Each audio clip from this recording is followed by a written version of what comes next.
তো আসলে এই যে আমি আজকে বিশেষভাবে আমাকে শ্রদ্ধেয় ভাবতে বলেছে, অনেকে নাকি অনলাইনে কমেন্ট করেছেন, মানে আমরা তো পালি বুঝি না, শ্রবণ করলে আমাদের কি পুণ্য হবে, এরকম কিছু কমেন্ট করেছেন। তবে এই বিষয়ে একটু আলোচনা করতে, মানে শ্রবণ করলে কি হয়, না বুঝেও শ্রবণ করলে বিষয়টা কি হয়। তো এই বানতে এইভাবে বলেছে, তো সে বিষয়ে আমি একটু আজকে আলোচনা করার চেষ্টা করব। অবশ্যই এই বিষয়টা ত্রিপিটক পাঠের সময় আমাদের শ্রদ্ধেয় সত্যফল বানতে অনেক উপমা দিয়ে ত্রিপিটকের আলোচনা করেছিল। তবু বানতে যেহেতু অনেকে হয়তো সেই দেশনা শোনেনি, যে কারণে হয়তো অনেকে জানতে চাচ্ছে এই বিষয়টাও আবার পুনরাবৃত্তি অনেকটা, কারণ এই দেশনাটা ত্রিপিটক পাঠকালীন আমি ছিলাম শ্রদ্ধেয় সত্যফল বানতে এই বিষয়টার উপর অনেক আলোচনা করেছিল সেদিন, এবং খুব সুন্দরভাবে বিভিন্ন উপমা দিয়ে আলোচনা করেছিল।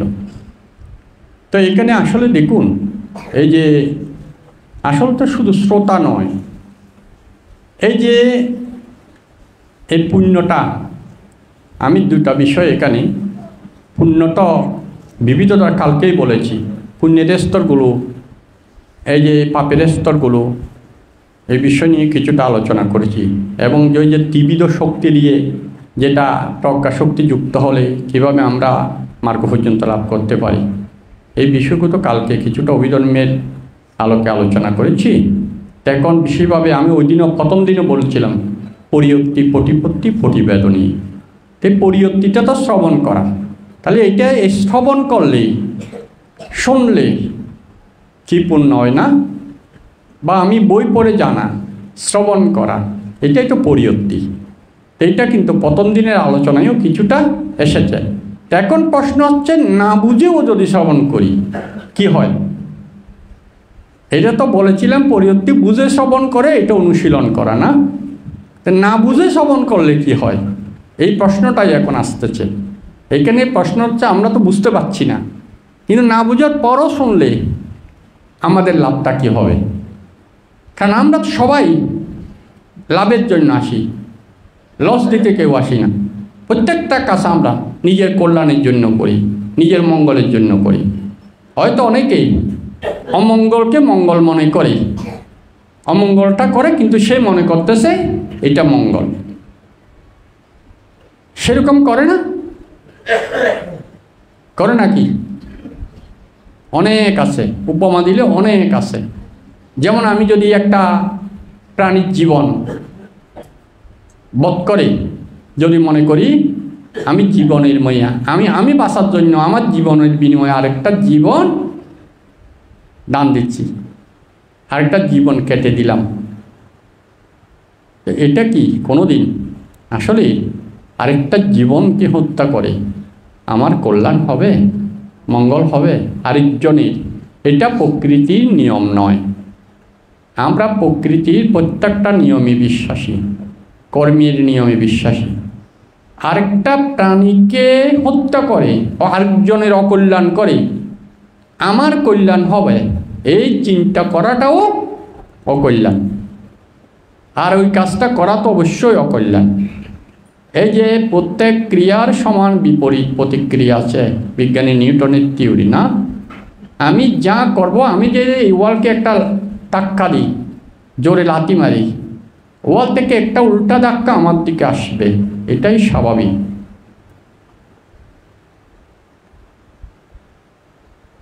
আমি যদি কাউকে একটা সোয়াদ দিই, সে না পারলে আমাকে একটা গালিও দিতে পারে।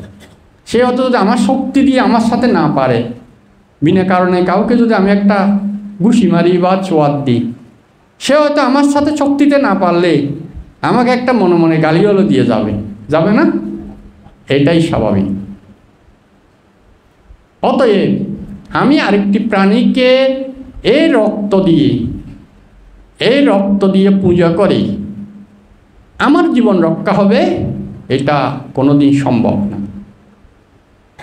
যেমন এই যে আজকে যেটা আমি বিষয়বস্তু বিশেষভাবে শ্রবণের পুণ্যফল নিয়ে আলোচনা, শ্রবণের পুণ্যফল নিয়ে আলোচনা করতে হলে তো শুধু শ্রবণ কেন, আয়োজক আছেন, যারা আমরা ভিক্ষুসংঘরা, আমাদের ভিক্ষুসংঘরা যারা দিবারাত্রি কষ্ট করে সারা রাত ঠিকভাবে ঘুম না গিয়ে, আপনাকে যদি 2 ঘন্টা ঘুম যাওয়ার পর তুলে দেওয়া হয় 1 ঘন্টা এখানে পাঠ করার জন্য, ঘুমটা আর ঘুমের মধ্যে আসলে আপনার মনটা কেমন হবে? আপনাকে ঘুম থেকে 1 ঘন্টা ঘুম বা 2 ঘন্টা ঘুম যাওয়ার পর তুলে দেওয়া হলো, এখানে শ্রবণ করার জন্য পাঠানো হলো, আপনি এখানে বসে বসেও ঘুমাবেন না? ঘুম চলে আসবে না? তাহলে কিন্তু আমাদের ভিক্ষুসংঘরা দেখেন, এই যে আমরা তো অনেক কিছু বুঝি না, শুধু আমাদের ভিক্ষুসংঘ কেন, আজকে যে আমাদের অতন্দ্র প্রহরী কারা, আমাদের দেশকে যারা সীমান্ত পাহারা দেয়, এরা সারা রাত সারা দিন না ডিউটি ভাগ করে আমাদেরকে রক্ষার জন্য। যদিও তারা বেতন নিচ্ছে, কিন্তু তাদের শ্রমটা চিন্তা করুন তো। তারপর যারা আমাদের সামরিক বাহিনী আছে, যারা পুলিশ বাহিনী আছে, প্রত্যেকটা ডিপার্টমেন্ট তারা সারা রাত আমাদের নিরাপত্তার জন্য শ্রম দেয়, বিনিময়ে টাকা বেতন নিচ্ছে সরকারের, কিন্তু দিবারাত্রি প্রতি মুহূর্তে জীবনের ঝুঁকি নিয়ে আমাদের নিরাপত্তার জন্য কাজ করে। বিনিময়ে আমরা টাকাটা, তাদের বেতনটা আমরা দিচ্ছি আমাদের ট্যাক্স থেকে না, কিন্তু জীবনের ঝুঁকিটা আগে সে আমাকে মারার আগে সে জীবন দিয়ে চেষ্টা করবে না, করবে না? সে মারা গেলে হয়তো আমার কাছে আসতে পারবে যে না, তাহলে সে যে আমার এই ট্যাক্সের টাকা দিয়ে আমাকে নিরাপত্তা দিচ্ছে না, ঠিক তদ্রুপ আপনাদের মানসিক শান্তির জন্য, আপনাদের মনের উদ্যোগতির জন্য, আপনাদের মানসিক সুখের জন্য এই যে আজকে ভিক্ষুসংঘেরা, দেখুন আজকে যারা আমরা বৌদ্ধ সন্ন্যাসী, সবার যাদের সংসার করার ক্ষমতা নেই, সে বানতে হতে পারে না। বানতে হওয়ার সময় জিজ্ঞেস করে আপনি কি পুরুষ? বলতে হয় আমি পুরুষ, তার মানে আমি কোনো ইসরা কি না। ইসরা হলে সে ভিক্ষু হতে পারে না। আমি পুরুষের কাপড় পরে আসলাম, আমি ইসরা হতে পারি না, এই কারণে জিজ্ঞেস করা হয় আপনি কি পুরুষ? কারণ নারীরা ভিক্ষু হতে পারে না, ভিক্ষুণী হতে পারতো, এটা বন্ধ হয়ে গেছে। ইসরারা ভিক্ষু হতে পারে না, ওই কারণে জিজ্ঞেস করা হয় সীমাগড়ে যখন প্রবেশ করার আগেই জিজ্ঞাসা করা হয় আপনি কি পুরুষ? যে ফিটনেস পরীক্ষা, ফিটনেস পরীক্ষা বুঝেন?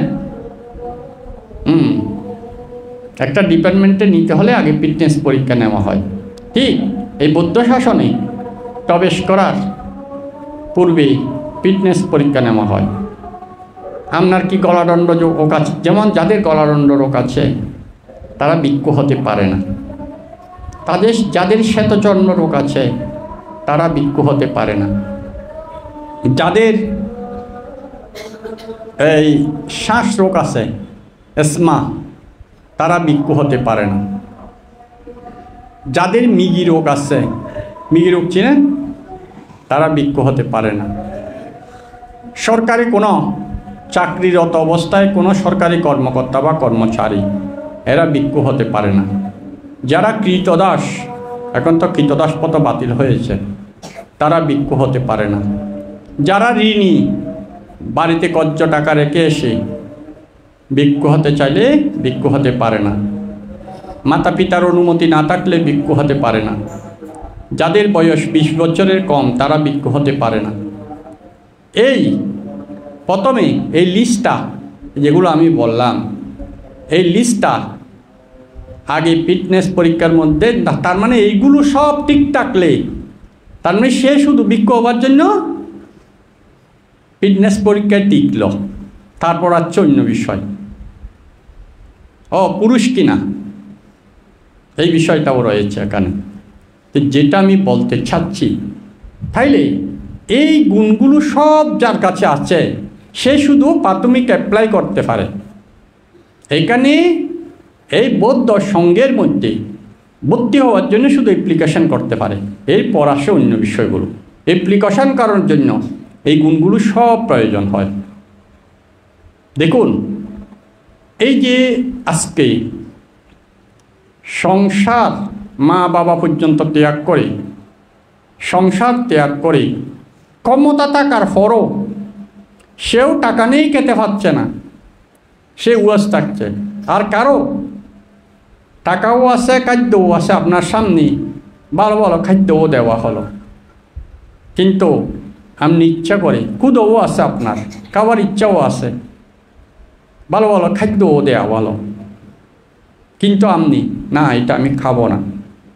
এই খাওয়াটা ত্যাগ করা কঠিন না? সবচেয়ে ক্ষুধাও আছে, খাওয়ার ইচ্ছাও আছে, খাওয়ারও আছে, এরপরও আমি এটা খাবো না, ত্যাগ করব, এটা সবচেয়ে কঠিন না? আর নাই, খেতে পাচ্ছি না, এইটা ত্যাগ করা যত সহজ। থাকার পরও, ক্ষুধাও থাকার পর, খাওয়ারও থাকার পর, ইচ্ছাও থাকার পর, কিন্তু আমি খাবো না, এটা খুব কঠিন। ঠিক এই যে আজকে ভিক্ষু সংঘ যারা পাঠ করছে প্রথম, আজ যে আমাদের বড় বান্তে আয়োজন করেছে, এই একটা আয়োজন করতে আসলে অনেকে আমরা মনে করি, অনেকে মনে করে এই যে বান্তে আয়োজন করছে, বান্তার মনে হয় লাভ সৎকার বেশি হচ্ছে, ঘন ঘন এক একটা অনুষ্ঠান আয়োজন করে। আমি আগেও বলেছি, যেমন গতবার বলেছিলাম, এই যে একজন কমেন্ট করেছিল বান্তের ওখানে ত্রিপিটক পাঠের অপর নাম ব্যবসা, এটা নিয়ে আমি গতবার একটা দেশনামও করেছিলাম। আসলে যারা অজ্ঞানী তারা এই ধরনের কমেন্ট করে বা এই ধরনের কথাগুলো বলে। আসলে দেখুন, এই যে আমরা যারা পাঠ করছি বা ভাঙতে, এই যে আমি নিজে আসলে শারীরিকভাবে পারি না বলে আয়োজন কোনো কিছু করি না, কারণ আমি ওই শ্রমটা দিতে পারি না। এই যে আমাদের বান্তে প্রায় সময় বলে, হয়তো আমি কিছুদিন পর অসুস্থ হয়ে যেতে পারি, মানসিকভাবে তখন এই শ্রমটা দেওয়ার মতো অক্ষম হয়ে যেতে পারি, তখন হয়তো আপনাদের এই পুণ্যটা করার আমি সুযোগটা করে দিতে নাও পারি। এখন আমার সামর্থ্য শক্তি আছে বলে আমি যতদিন আছে ততদিন করে যাব। হ্যাঁ, আপনারা হয়তো এখানে আত্মিক, কায়িক, বাচনিক বিভিন্নভাবে সহায়তাও করছেন, কিন্তু মানতে আয়োজনটা না করলেই আপনি এখানে টাকা এনে দিলে ওই টাকা কাজ করত? এই যে পাঠ করার মতো এরকম সবগুলো অনর্গল এইভাবে রাত দিন শ্রম দিয়ে পাঠ করবে এমন ভিক্ষু সংঘ বাংলাদেশে বেশি নেই, গোটা পুরা বাংলাদেশেও বেশি নেই। হয়তো আমাদের মধ্যেও ছিল না আগে। এই যে ত্রিপিটক পাঠের আয়োজন বান্তে করার পর আমরা এরকম একটা টিম তৈরি করেছি, সত্যফল বান্তে আমি এবং জ্ঞান ইন্দ্রিয় সহ বা বান্তে সহ আমরা একটা টিম বাংলাদেশে তৈরি করেছি। এরপর হয়তো একটু একটু অন্য ভিক্ষুরাও চর্চা করছে, কিন্তু এর আগে বাংলাদেশে এই যে অভিধর্ম পাঠ করবে, সূত্র পিটক পাঠ করবে, বিনয় পিটক পাঠ করবে, এরকম কোনো টিম ছিল না। এখনও এই টিমটা আছে বলে, যেহেতু একবার আমরা এটা পরিপূর্ণ প্রিপারেশন নিয়ে টিমটা তৈরি করেছি, টিমটা আমাদের হাতের কাছে আছে বলে আমরা বান্তিও পট করে আমাদের উপর অত সেই আস্থাটা আছে বলে বান্তে পট করে আয়োজনটা করে ফেলতে পারে। নাহলে বাংলাদেশে কিন্তু এই ত্রিপিটক পাঠের পর অনেক জায়গা থেকে আমাকে অনেক বড় বড় বান্তেরা এরকম ত্রিপিটক পাঠ আরেকটা আয়োজন করার জন্য আমাকে ফাং করেছে, কিন্তু আমরা গ্রহণ করিনি। তো গ্রহণ করিনি মানি তাহলে অন্য ভান্তে দিয়ে যদি পারত তাহলে তো এরা আয়োজনটা করত। আয়োজক তো ছিল, সেরকমভাবে পাঠক ছিল না, হয়তো পাঠক তৈরি করতে পারেনি বলে আয়োজন করেনি, নাইলে কিন্তু অনেক বান্তেরা এটার পর আয়োজন করতে চেয়েছিল এবং আমাদের ফাংও করেছিল। তো এই যে এটা আজকে ভাঙতে এই উদ্যোগটা প্রথমবার নিয়েছিল বলে হয়তো আমরা একটা টিম তৈরি করেছি এবং সেই টিম দিয়ে কাজটা এখনও প্রতি বছর হয়তো পূর্ণাঙ্গ না হলেও, যেমন অভিধর্ম পূর্ণাঙ্গ প্রতি বছর হচ্ছে, এই যে এখনও একটা অংশ অন্তত ত্রিপিটকের একটা পিটকের পূর্ণাঙ্গ পাঠ হবে। তাইলে এইখানে আপনারা যারা নিয়মিত আসতে পারছেন, হ্যাঁ, এগুলো তো আমি শ্রবণের কথা বলবো, তো এইখানে শুধু কি ভাঙতে না বানতে না, এই জায়গাগুলো যে দান করেছিল তারা, এই যে আপনি যেই জায়গায় বসে আজকে ধর্মটা শ্রবণ করছেন, এই জায়গাটা যদি দান না করতো, এই বিল্ডিংটা যারা আত্মিক, কায়িক, বাসনিক এবং বানতে তো মানসিক পরিশ্রম দিয়েছে না, আমাদের শ্রদ্ধেয় প্রজ্ঞাবংশ বানতে জায়গাটা দান নিয়েছিলেন, এরপর বানতে এসেছে, বানতে আস্তে আস্তে তিল তিল করে বানতে আজকে এখানে কয় বছর মনে আছে? কত সালে এসেছে আপনাদের মনে আছে? হ্যাঁ, 99 সালে। ঠিক আছে, কারণ আমি 2002 সালে ভিক্ষু হয়েছি, তখন বানতে এখানে এর আরও 2-3 বছর আগে থেকে ছিল আমি জানি, কারণ আমরা যেহেতু একই গ্রামের জন্মজাত সন্তান। অতএব এই বিল্ডিংটা তিল তিল করে হয়তো আপনারা সকলে মিলে বান থেকে বা বিভিন্ন দেশ থেকে কিছু অর্থ ডোনেশন করেছেন, কিন্তু এই অর্থগুলো তিল তিল করে বানতে এই প্রতিষ্ঠানটা দাঁড় করিয়েছেন।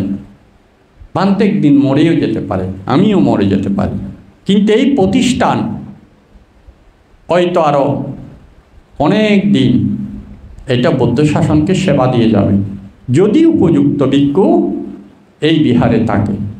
আর যদি ভান্তের মতো এরকম উদ্যোক্তা উপযুক্ত ভিক্ষু না থাকে,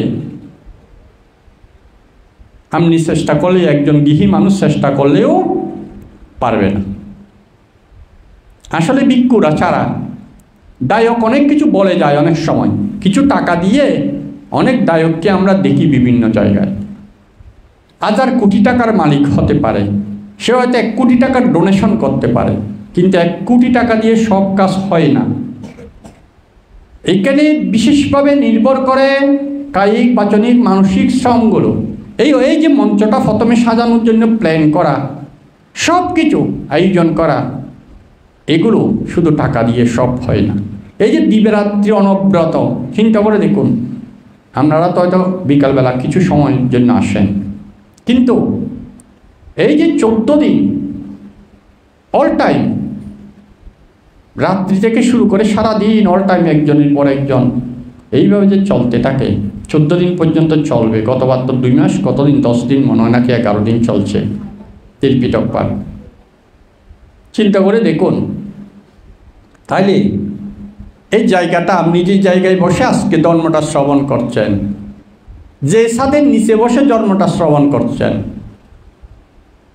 যারা এই ধর্মটা শ্রবণ করাচ্ছে, ভান্তে যে আয়োজন করেছেন, প্রত্যেকটা যদি সূক্ষ্ম সূক্ষ্মভাবে চিন্তা করেন, একটার সাথে একটা, ওই ফুলের মালা যা গাঁথানোর সময় যেমন একটা একটা ফুল দিয়ে একটি মালা তৈরি হয়, এখানে প্রত্যেকটা একটা মালার মতো একটার সাথে একটা সম্পর্কিত গাঁথনির সাথে সবগুলো মিলেছে বলে মালাটা তৈরি হচ্ছে, নাইলে সম্ভব হতো না।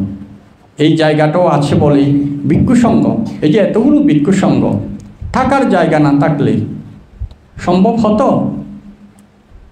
এই যে এতগুলো ভিক্ষু সংঘ যদি খাদ্য লাভ না করতো, তাইলেও কি সম্ভব হতো? প্রত্যেকটা বিষয় একটার সাথে একটা গাঁথনি দিয়ে সম্পর্কিত। তো অতএব এটা হচ্ছে প্রথম। আশ্রবণজনিত পুণ্যের কথা বললে এগুলো তো বুদ্ধের সময়কালে উপমা, অহরহ হাজার হাজার উপমা আছে, যারা, যেমন প্রথম আমরা বুদ্ধের যদি জন্মচক্র প্রবর্তন সূত্রটা দেখি, এই সূত্রটা তো বুদ্ধ দেশনা করেছিল না? তাইলে সেদিন প্রথম শ্রবণ করে কোন্ডান্য ভিক্ষু, শ্রবণ করে, এরা তখনও আচরণ করেনি, শ্রবণ করে কোন্ডান্য ভিক্ষু শ্রোতাপত্তি লাভ করেছিল। শ্রবণ করে 18 লক্ষ ব্রহ্মা শ্রোতাপত্তি লাভ করেছিল। শ্রবণ করে অসংখ্য দেবতা শ্রোতাপত্তি লাভ করেছিল। এইটা হচ্ছে প্রথম ধর্মদেশনা বুদ্ধের।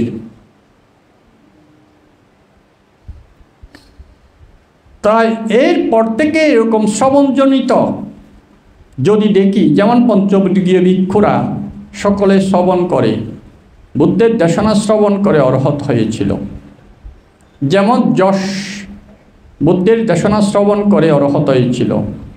এরপর যশের 54 জন বন্ধু এরা শ্রবণ করে অরহত হয়েছিল।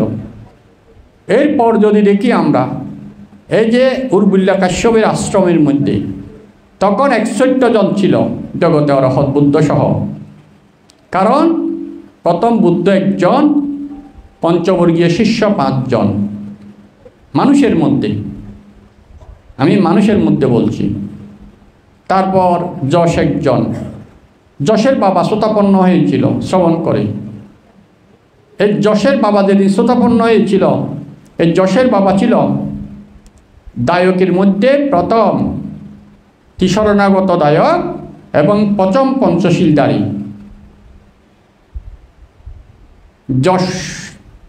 যশকে, যশ হচ্ছে সুজাতার ছেলে। যেই সুজাতার পায়ে স্বর্ণকে বুদ্ধ বুদ্ধত্ব লাভ করেছিল, যশ হচ্ছে সেই সুজাতার ছেলে। এই যশের বাবা, তার মানে সুজাতার স্বামী, এই প্রথম বুদ্ধের ধর্মদেশনা শুনে শ্রোতাপন্ন হয়েছিল। কারণ আমরা আগে জানতাম, আমি গৃহী থাকতেও মনে করতাম সুজাতা সেদিন প্রথমবার দিয়েছিল, প্রথমবার নয়, সুজাতা মানুষ করেছিল। আমি যদি আমার উপযুক্ত সময়ে বিবাহ হয়, আমি যদি আমার উপযুক্ত পাত্রের সাথে, উপযুক্ত পরিবারের সাথে আমার বিবাহ হয়, তাইলে এই বুদ্ধি দেবতাকে প্রতি বছর আমি কি করব? পূজা করব। সেই হিসাবে তখন থেকে পূজা করত প্রতি বছর। অনেক আগে সুজাতার বিয়ে হয়েছিল। সুজাতা তখন যুবতী ছিল না। বুদ্ধকে যেবার দান করেছিল প্রতি বছর করে, ওই বৈশাখী পূর্ণিমা তিথিতে প্রতি বছর বাপের বাড়ি এসে।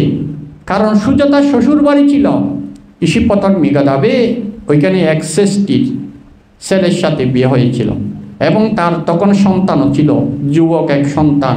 তার নাম ছিল যশ, ষষ্ঠীপুত্র যশ।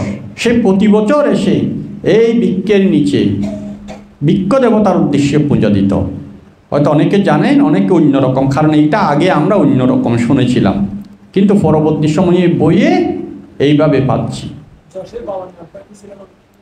যশের বাবার নাম কি পাইনি আমি। যশের বাবার নামটা আমার এখন মনে নেই, তবে পেয়েছি। হ্যাঁ, উনি ওই ঋষিপতন মেঘাদাবের এক শ্রেষ্ঠীর পুত্র ছিল এবং উনি শ্রেষ্ঠী ছিল, তবে নামটা আমার এখন মনে নেই। তাই এই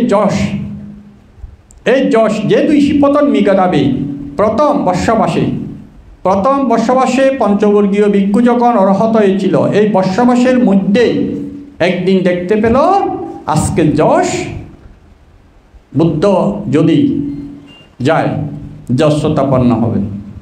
এই বুদ্ধ রাত্রিকালীন বুদ্ধ ওই বাগান বাড়িতে গিয়ে ধ্যানে বসেছিল। যশ এক সময় বুদ্ধের কাছে, আমি সংক্ষেপে, কারণ আমি যেহেতু আজকে এক বিষয় নিয়ে আলোচনা করব, ওদিকে বেশি যাচ্ছি না। এই যশের সাথে যখন রাত্রিতে দেখা হয়েছিল, প্রথম দেশনাতে বুদ্ধ যশ শ্রোতাপত্তি লাভ করেছিল।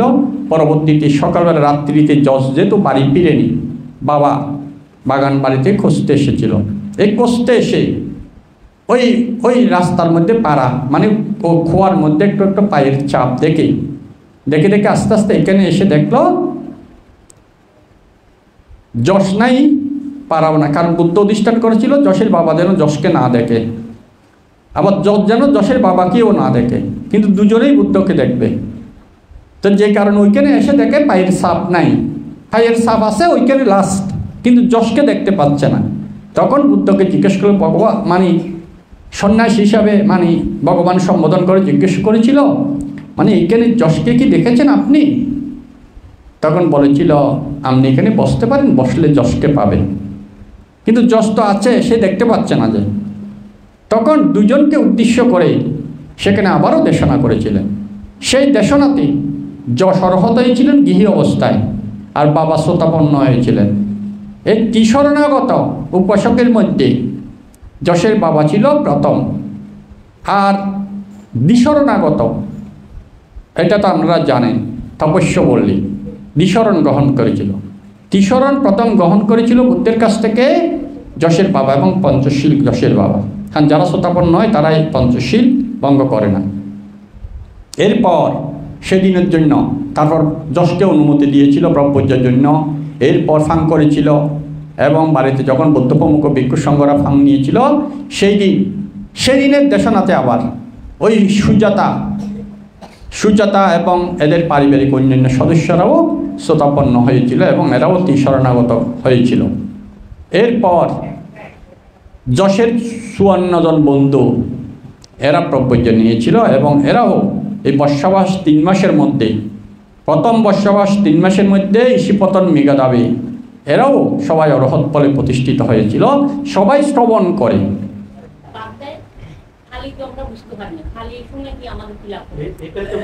এইটাই তো বলতেছি আমি, এইটাই তো বলতে গিয়ে আপনাদেরকে বলতেছি। হ্যাঁ, এই যে শুনতে শুনতে যে এরা অরহত হয়েছিল। হ্যাঁ, এইখানে আরও একটু আমি গভীর থেকে আসি। হ্যাঁ, এই শুনে কী লাভ? যেমন এই যে আমি কালকেও বলেছি, আগেও এখানে বহুবার বলেছি, আমরা যেগুলো চোখে দেখি, কানে শুনি, নাকে গন্ধ অনুভব করি, জিহ্বার রস অনুভব করি এবং স্পর্শ অনুভব করি, কল্পনা অনুভব করি, অনেকবার বলেছি এখানে আমি, এগুলো অটোভাবে আমাদের চিত্তের মেমোরিতে সেভ হয়। এটা তো আগে অনেকবার বলেছি না? তাহলে আপনি নিজে শুনতেছেন, এটা আপনার চিত্তের মেমোরিতে সেভ হচ্ছে না? অটো সেভ হচ্ছে না?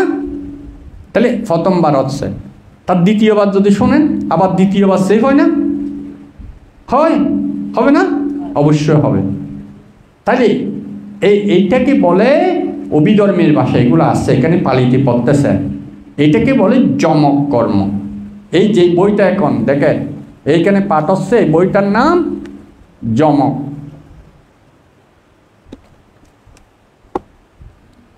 যমক মানে কি? জোড়া। তো জোড়া কি? এই যে আপনার চিত্ত এখন ডবল হলো, 2 বার শ্রবণ করেছেন, ডবল। বা আপনি আবার দেখে দেখে একবার যদি পাঠ করেন, এটাও সেভ হবে না? তখন ত্রিফল হলো না? তার মানে আরও শক্তিতে রূপান্তর হলো। এইভাবে যতবার শুধু শ্রবণ করার, আমি শ্রবণ নিয়ে বলতেছি, প্রত্যেকটা আমি খারাপ করলে ওইটাও খারাপের যমক হবে, খারাপ শক্তিশালী হবে, আর ভালো করলে এগুলো ভালো শক্তিশালী হবে, মানে ভালো হিসেবে যমক হবে। তাইলে এই শ্রবণটা, এটা তো বুদ্ধের সেই আমাদের প্রাকৃতিক নিয়মে, চিত্ত নিয়মে, যে কালকে বলছি চিত্ত নিয়ম, কর্ম নিয়ম, ধর্ম নিয়ম, ঋতু নিয়ম, এগুলো সব আমাদের চিত্ত অটোভাবে সেভ হচ্ছে। এই সেভ হয়ে এগুলো যমক হচ্ছে বারবার, না শক্তিতে রূপান্তর হচ্ছে। প্রতিবার আমরা শ্রবণ করার সময় না বুঝি, যেমন আরও অনেক আছে, আমি উপমা দেব কিছু, ত্রিপিটক থেকে কিছু উপমা দেব। প্রথমে আমি এই কথাটা আগে বুঝে নেন, শক্তিতে যে রূপান্তর হচ্ছে, এটা কম যে আমি যা কালকে রূপান্তরের কথা বলেছি আমাদের চিত্তে, তাহলে এটা শক্তি। যমক মানে শক্তি হচ্ছে, শ্রবণ করতে করতে আপনার চিত্তে শক্তিতে রূপান্তর হচ্ছে। এই শক্তিটা রূপান্তর হয়ে মনে করেন আপনার মৃত্যুর পর, এই যে বলা হচ্ছে কোন কর্মটা আমার মৃত্যুর সময় বিপাক দেবে, ফল দেবে, কোন কর্মটা মৃত্যুর সময় একজন মানুষকে বা একটা প্রাণীকে ফল দেয়, যেটা বলা হচ্ছে আসন্ন কর্মের কথা আপনারা অনেকে শুনেছেন না? আচ্ছা, আসন্ন কর্ম কি হয়? যদি কোনো ব্যতিক্রমী না থাকে। ব্যতিক্রমী কি? মনে করে একজন মানুষ সারা জীবন পাপ করলো, কিন্তু মৃত্যুর সময় হঠাৎ কেউ তাকে একটা পুণ্য কাজ করালো, বা পুণ্য শব্দ শ্রবণ করালো, পুণ্য গন্ধ শ্রবণ করালো, বা পুণ্য হবার মতো কিছু কাজ করালো, ফট করে এটা হয়তো আসন্ন কর্ম আসতে পারে। আবার একজন মানুষ সারা জীবন পুণ্য কাজ করেছে, আসন্ন কর্মে গিয়ে এই যে যেমন আমরা অশোকের ক্ষেত্রে দেখতে পাই বিছনের বাতাস লাগার পর তার কাছে ক্রোধচিত্ত উৎপন্ন হয়ে গেল, যে কারণে সে অপায়ে গিয়েছিল। কিন্তু তাই বলে তার পুণ্যগুলো বিফলে যায়নি, সে আবার 1 সপ্তাহ পর অষ্টশীল গ্রহণ করে আবার দেবলোক উৎপন্ন হয়েছিল। এটুকুলো আমরা জানি না, আমি সে কারণে সেদিকে যাচ্ছি না। কিন্তু আমি যেটা এখানে বলতে চাচ্ছি, যদি ব্যতিক্রমী কোনো আসম্য, এটা তো বিছনের বাড়ি করেছিল, এটা ব্যতিক্রমী না, ব্যতিক্রমী পাপ। বা হঠাৎ করে কেউ, আপনি সারা জীবন পাপ করলেন একটা মানুষ, হঠাৎ করে কেউ এসে হয়তো একটা ভালো, আপনাকে মৃত্যুর সময় একটা ভালো কাজ করার সহায়তা করে ফেললো, এটা তো হঠাৎ করে ঘটতে পারে না, কিন্তু স্বাভাবিকভাবে তো ঘটবে না। কিন্তু একজন মানুষ যখন স্বাভাবিকভাবে মৃত্যুবরণ করে, কোন কর্মটা তখন তার আসন্ন কর্ম হবে, যেটা ত্রিপিটকের অনেক জায়গায় আছে, বলা হচ্ছে আচরিত কর্ম। আসন্ন কর্মে রূপান্তর হয়। আচরিত কর্ম কি, এগুলো নিয়ে অনেক সময় আমাদের ভাবনার কোর্সে আলোচনা হয়। আচরিত কর্ম হচ্ছে যে মানুষ যে কাজটা প্রতিদিন কন্টিনিউ কিছু না কিছু একবার হলেও করে, প্রতিদিন যে কাজটা প্রতিদিন একবার হলেও করে, এটাকে বলে আচরিত কর্ম। সেটা খারাপ হোক বা ভালো হোক। যেমন একজন মানুষ যদি প্রতিদিন মাছ ধরে, তাহলে তার সেটা আচরিত কর্ম। একজন মানুষ যদি প্রতিদিন চুরি করে, তার সেটা আচরিত কর্ম। একদিন মানুষ যদি প্রতিদিন বেবিচার করে বা নেশা করে বা মিথ্যা কথা বলে, সেগুলো তার আচরিত কর্ম, সেগুলো ফল দিতে পারে। আর সেইগুলো ফল দিলে তাহলে তার নিম্নগতি হবে। আর একজন মানুষ ধরেন প্রতিদিন কোনো না কোনো পুণ্য কাজ, প্রতিদিন দান দেওয়ার অল্প। এই যে আমাদের অনেক ভান্তরা বলেন, এই যে মুষ্টি ভিক্ষার কথা বলে না, আমাদের সঙ্গরাজ ভান্তে বেশি বলে, প্রায় দেশনায় বলেন, এই যে আপনি প্রতিদিন ভাত রান্না করার সময় 1 মুঠ চাল দান চেতনায় রেখে দেবেন। এইভাবে যদি আমি প্রতি সিন্দায় 1 মুঠ চাল দান চেতনায় রেখে দিই, তাইলে প্রতিদিন যদি রাখি, এইখানে 1 মুঠ চাল রাখে দিলে আমাদের ভাত শর্ট পড়বে? কোনো দিন পড়বে না। কিন্তু আমি একেবারে ক্ষমতা আছে, আমি 10 মণ দিয়ে দিলাম, এইটা একবার, চেতনাটা একবার ছিল, হয়তো বৃহৎ আকারে। কিন্তু আমি প্রতিদিন যে খাদ্য রান্না করার সময় 1 মুঠ চাল দানের উদ্দেশ্যে, এটা আমি বিক্রি করে আমি ভিক্ষুসঙ্গের জন্য হোক বা মন্দিরের জন্য হোক, বা আমি কোনো মেডিকেলে অসুস্থ রোগী চিকিৎসা পাচ্ছে না, তাকে আমি ওষুধ কিনে দিতে পারি, বা যে কোনো পুণ্য কাজ ভালো কাজ করার জন্য এটা আমি দানের জন্য রেখে দেব। তাহলে ডেলি কয়বার ভাত রান্না করেন? কমপক্ষে তো 2 বার তো কমন, অনেকে 3 বারও করে না, 2 বার তো কমন আমরা রান্না করি।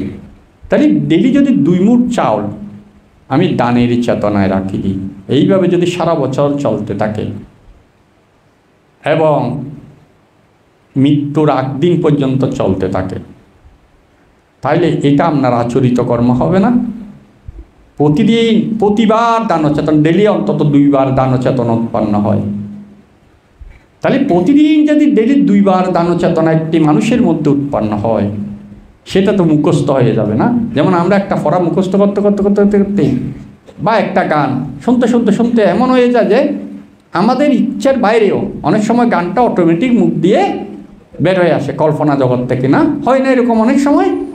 তাই এই পাঠ্যানগুলো শুনতে শুনতে বা পড়তে পড়তে অনেক সময় আপনি হাঁটতেছেন, আপনার মধ্যে অত এই পাঠ্যানের শব্দগুলো অটোমেটিকভাবে আসতেছে। তো এটা অটোমেটিক কখন আসে? নিজ থেকে এটা কখন আসে?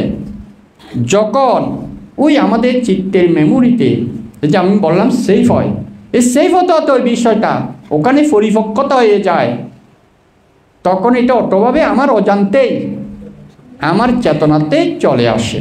বুঝতে পেরেছেন? তাহলে এই অজান্তে যখন চলে আসে, এই কুশল কাজগুলো, দান, শীল, আপনি এই শীল পালন করতে করতে শীলের বিষয়গুলো আপনাকে আর কীভাবে শীল পালন করতে হবে কেউ শিখে দিতে হয় না, অটোভাবে আপনার কাছে চলে আসে। আসে না এরকম? অনেক সময় স্বপ্নেও আপনি দেখতেছেন যে কেউ মিথ্যা কথা বলতেছে, কিন্তু আপনি বলতে পারতেছেন না মিথ্যা। স্বপ্নের মধ্যেও আপনি মিথ্যা কথা বলতে পারতেছেন না, বা স্বপ্নের মধ্যেও আমি একটি প্রাণীকে হত্যা করতে পারতেছেন না। কেন এটা? কারণ আপনার চিত্তের মধ্যে ওই কুশলটা পরিপক্কতা, তার মানে কুশলটার উৎপীড়ক। তাহলে অকুশলটা করার জন্য এই কুশলটা আপনাকে আপনার প্রাণীহত্যা করব না, এই কুশলটা এত বেশি আপনার পরিপক্ক হয়ে গেছে, যখন আপনি সামনের মধ্যেও দেখতেছেন একটা প্রাণীহত্যার জন্য, কিন্তু আপনি পারতেছেন না ওটা করতে। কেন? ওই উৎপীড়ন করতেছে। কে উৎপীড়ন করতেছে? কুশল। প্রাণীহত্যা করব না, ওই কুশল উৎপীড়ন করে আপনাকে প্রাণীহত্যা করতে দিচ্ছে না। ঠিক আবার এই পাপ কাজের ক্ষেত্রেও পরিপক্ক হলে অনেক মানুষ বলে না, ওর কাছে সম্পদ আছে কিন্তু ও দান করতে পারে না, চাইলেও পারে না। বিভিন্ন অন্তরায় আমি দেখেছি অনেক জায়গায়, এমনকি আমি এটাও দেখেছি অনেক মানুষ, আমরা যখন প্রথমে বিভিন্ন জায়গায় প্রথম পিণ্ডি চারণ করতাম, পাহাড়ের মধ্যে বিভিন্ন, যেখানে সবচেয়ে গরিব মানুষ আমি আর জ্ঞানেন্দ্র, আমরা দুইজন। আসলে যেদিকে কিছু মানুষ আছে পিণ্ডি চারণ দেওয়ার জন্য লাইন ধরে দিয়েই থাকে, এরা তো প্রতিদিন পুণ্য করে। কিন্তু কিছু মানুষ তারা নিজে থেকে পিণ্ডি চারণ দিতে রাস্তায় আসে না। এরকম মানুষ নেই আমাদের? সকালে উঠে যে আসে না। আমরা কি করতাম, আমি আর জ্ঞানেন্দ্র, অথচ অন্যদিকে মানুষ দেওয়ার জন্য দাঁড়িয়ে থাকে, কিন্তু যেই মানুষগুলো পিণ্ডি-চারণ দেয় না তাদের উঠোনে গিয়ে দাঁড়িয়ে থাকতাম, কারণ তাদের পুণ্য করার জন্য।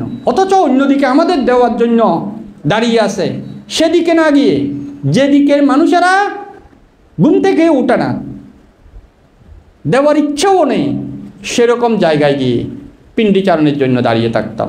আমি এটা উপমা দেওয়ার জন্য বলতেছি, যদিও সময় হয়তো বিষয়টা একটু লম্বা হয়ে যাবে আজকে, তারপরেও আপনাদের বোঝার জন্য। তাইলে এই যে দেখলে হয়তো প্রথম কি করতো, এক গ্লাস পানি নিয়ে আসতো, তো স্বামীকে করে এইভাবে একটু পানি দিয়ে বলে, বানতে আমার দেওয়ার মতো তো কিছু নেই, কালকে আরও আসবেন, বা এরকম বলতেন অনেকে। আবার অনেকে লবণ দিত, বান্তিও জানে, বান্তে পিণ্ডি চারণ করেছে দীর্ঘদিন, বান্তের অভিজ্ঞতা এগুলো থাকবে। অনেকে না দিত, দেখেও বসে থাকতো। কিন্তু আমরা 5 মিনিট পর্যন্ত যেহেতু দাঁড়ানো থাকার ইচ্ছা আছে, নিয়ম আছে, আমরা দাঁড়িয়ে থাকতাম ইচ্ছা করে।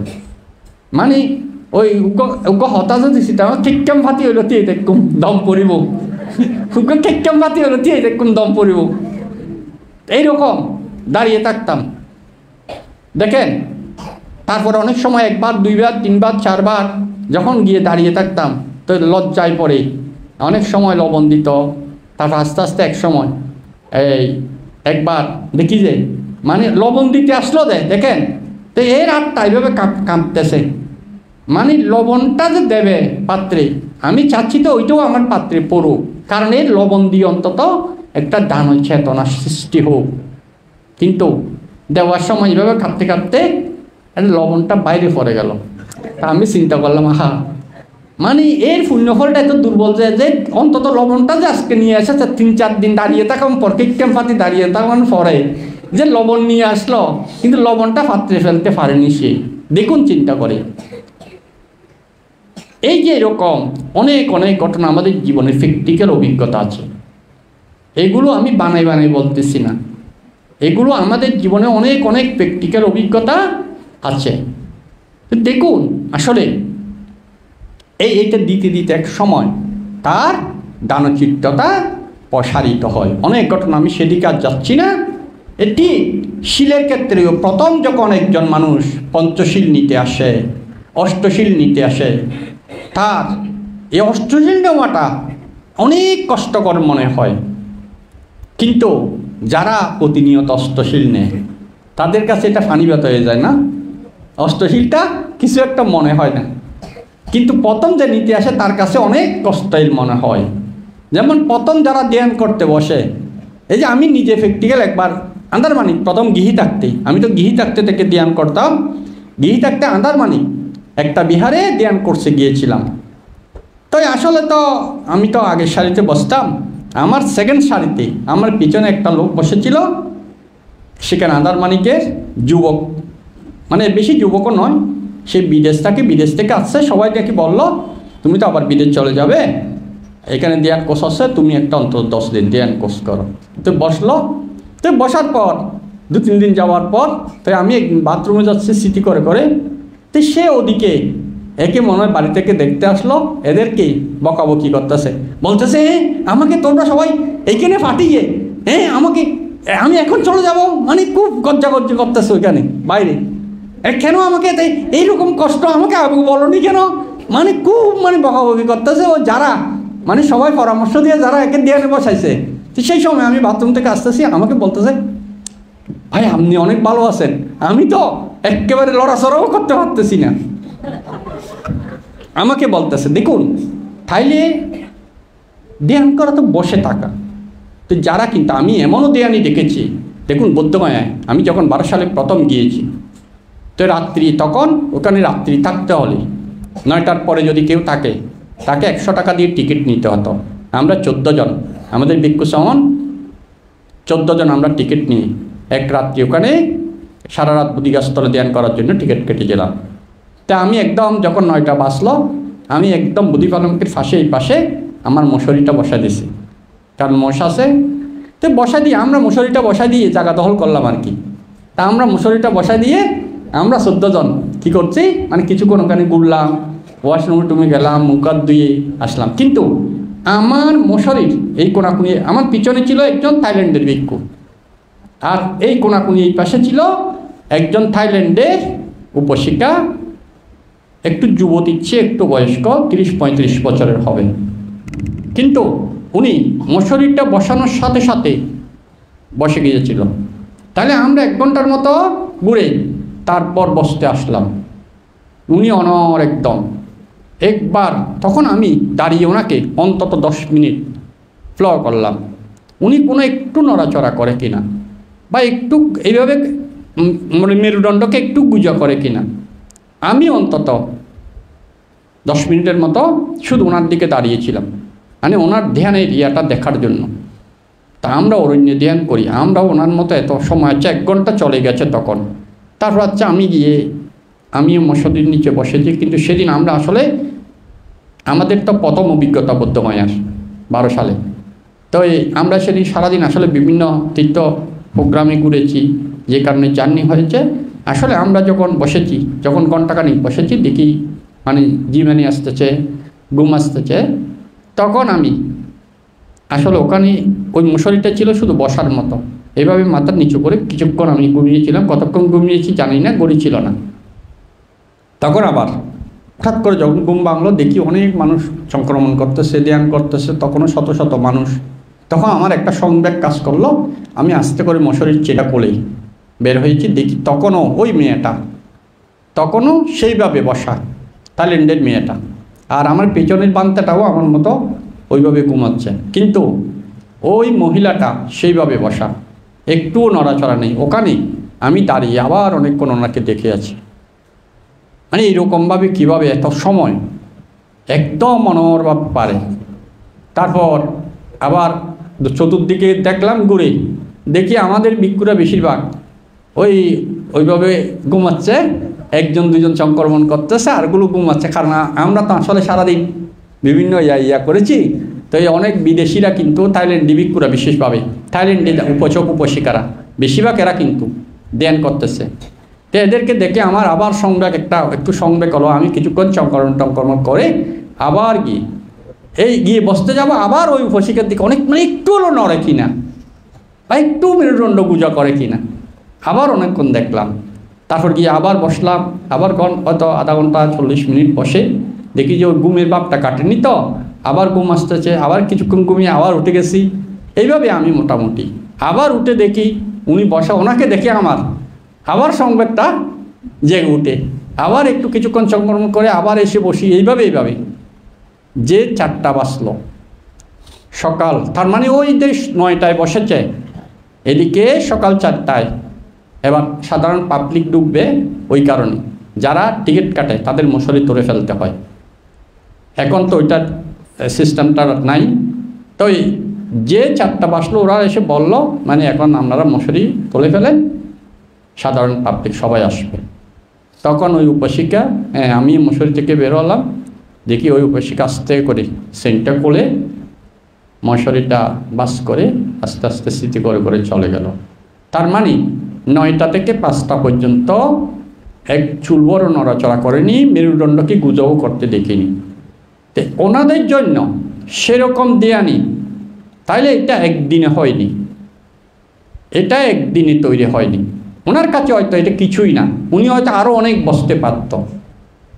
কিন্তু হঠাৎ করে যদি আমি একজন মানুষকে দেয়ানি বসাই, সে 10 মিনিট পার করতেও, আমি অনেক দেয়ানিকে দেখেছি, তারা আমি কি তুমি কি চিন্তা করো হতে বানতে, আমি শুধু চিন্তা করি যে কখন বানতে তুলে দেবে, কখন বানতে তুলে দেবে, ওইটা চিন্তা করি। আমি শুধু চিন্তা করি যে কখন বানতে তুলে দেবে, এটা চিন্তা করি। তো দেখুন এই দুজনের মধ্যে 2 রকম কেন? আমার প্রশ্ন হচ্ছে এখানে আমি যেটা বলতে চাচ্ছি, এই দুজনের মধ্যে 2 রকম কেন হলো? তার কারণ যে ব্যক্তি অধ্যয়ন করতে করতে তার চিত্তের মধ্যে, শরীর তো দুজনেরটাই শরীর না, তাহলে এগুলো হচ্ছে আমাদের কুশল, ভাবনাময় কুশলগুলো জমক হতে হতে এটা এত পরিপক্ক হয়ে গেছে, ওনার কাছে এটা সহজ হয়ে গেছে। আর যার কাছে ওই উৎপীড়ন, আমাদের বেতা, শব্দ, গন্ধ, রস, স্পর্শ, এগুলো এত উৎপীড়ন করতেছে, মন আমি স্থির করতে পারতেছি না, এইগুলোকে বলে অকুশল উৎপীড়ক কর্ম। অভিধর্মের ভাষায় অভিধর্ম এখানে আছে, এগুলো সব পালি দিয়ে আছে সব, আমি বাইর থেকে কিছু বলতেছি না, এগুলো অভিধর্ম থেকেই বলতেছি। পালিতে এগুলো সব আছে, এটাকে বলে উৎপীড়ক কর্ম অভিধর্মের ভাষায়। আর ওটাকে বলে যমক কর্ম, যেটা যমক আমরা এখন পাঠ করতেছি। যমক কর্ম মানে জোড়া, মানে আমি একটা কুশল করলাম, একটা ফাঁক করলাম, সেকেন্ড টাইম আরেকটা প্রাণীহত্যা করলাম, একটা প্রাণীহত্যার সাথে একটা প্রাণীহত্যা করলে তাহলে যমক হয়। আমি অতীতে একটা প্রাণীহত্যা করেছিলাম, এটার সাথে যদি আরেকটা প্রাণীহত্যা এই জন্মে করি, 2টা যমক হয়, ওই প্রাণীহত্যাটা শক্তিশালী হয়।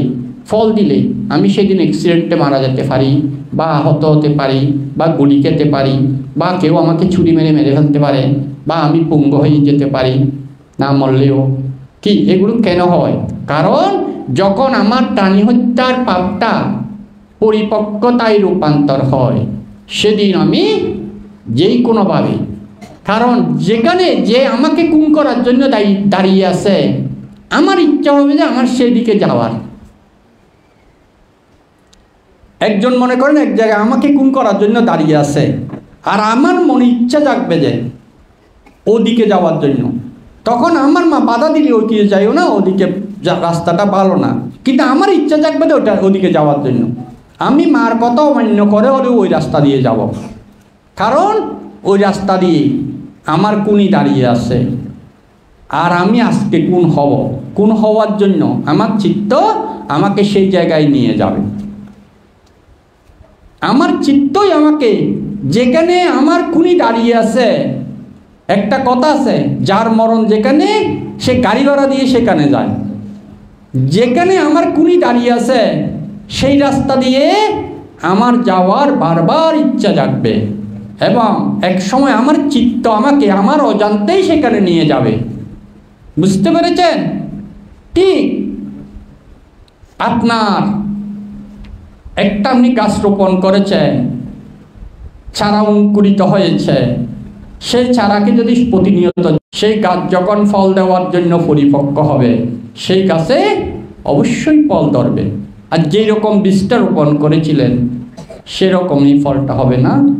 যদি আপনি টক আমের বীজ রোপণ করেন, আমটা টক হবে, মিষ্টি আমের বীজ রোপণ করলে আমটা মিষ্টি হবে। যেদিন আপনি বীজটা রোপণ করেছিলেন সেদিন থেকে সেই যে রোপণ করেছিল সে নিজেই জানে, এইটা যদি অঙ্কুরিত হয়, এই গাছে যদি কোনো সময় আম ধরে, তাহলে এই আম মালদারি আম হবে, বা এই আম বিভিন্ন আমের নাম আছে না, এই আম হবে, জানবে না? নিজেই জানবে।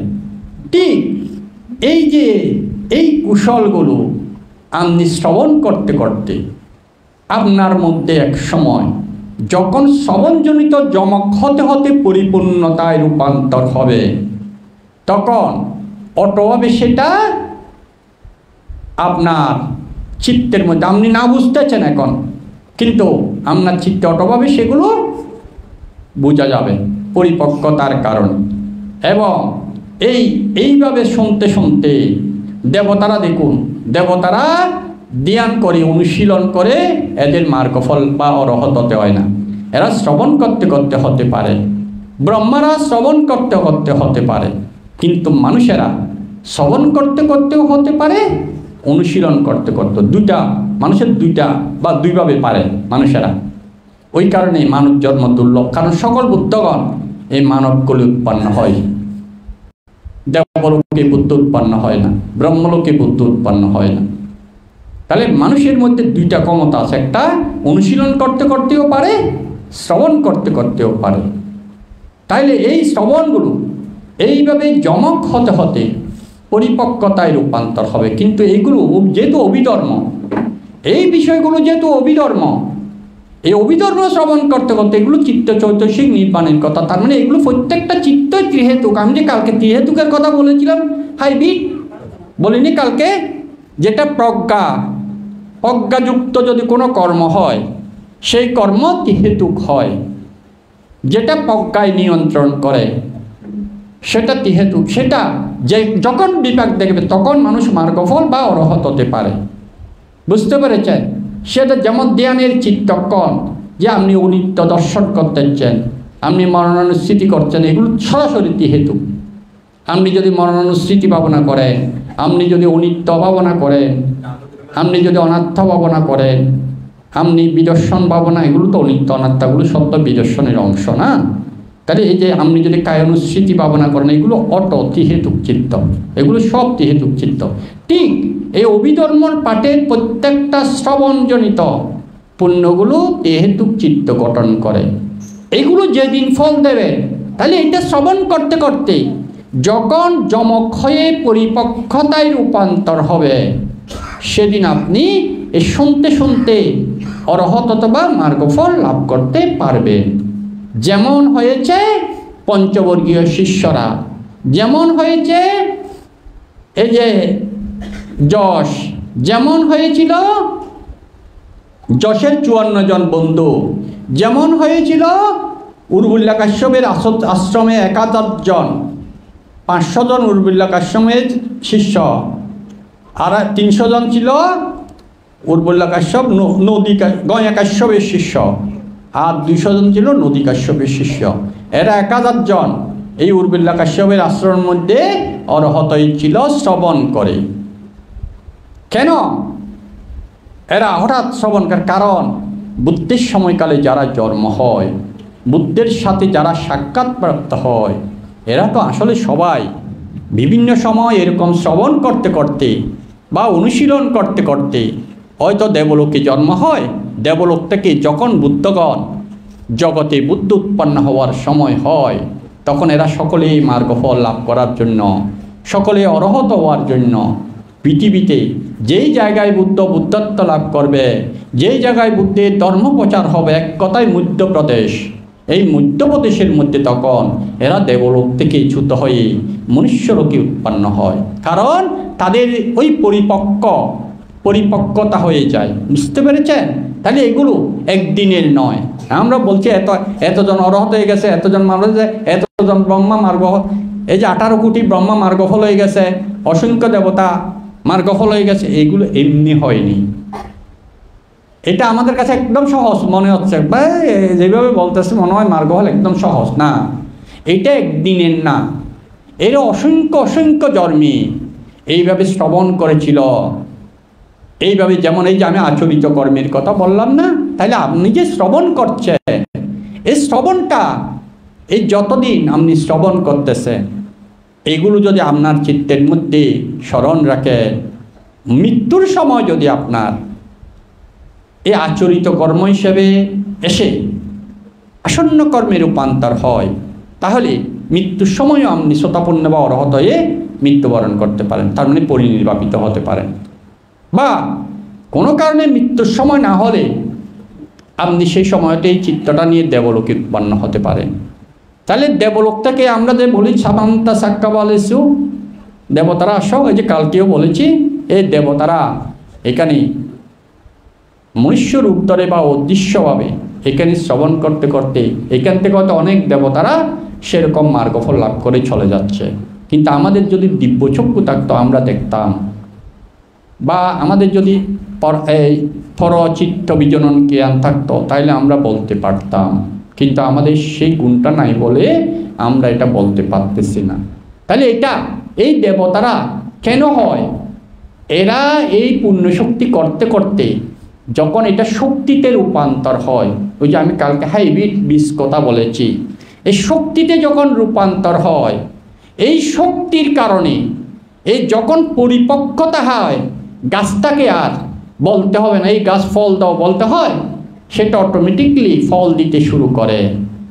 গাছকে খুঁজে নিতে হয় না, চাইতে হয় না। ঠিক আপনার চিত্তের মধ্যে যখন কুশলে দানময়, শিলময়, ভাবনাময়, শ্রুতময় বিভিন্ন কুশলগুলো পরিপক্কতা হবে, অটোভাবে আপনাকে সেটাই আকর্ষণ করবে। অকুশল উৎপীড়কগুলো আপনাকে বাধা দিয়ে রাখতে পারবে না।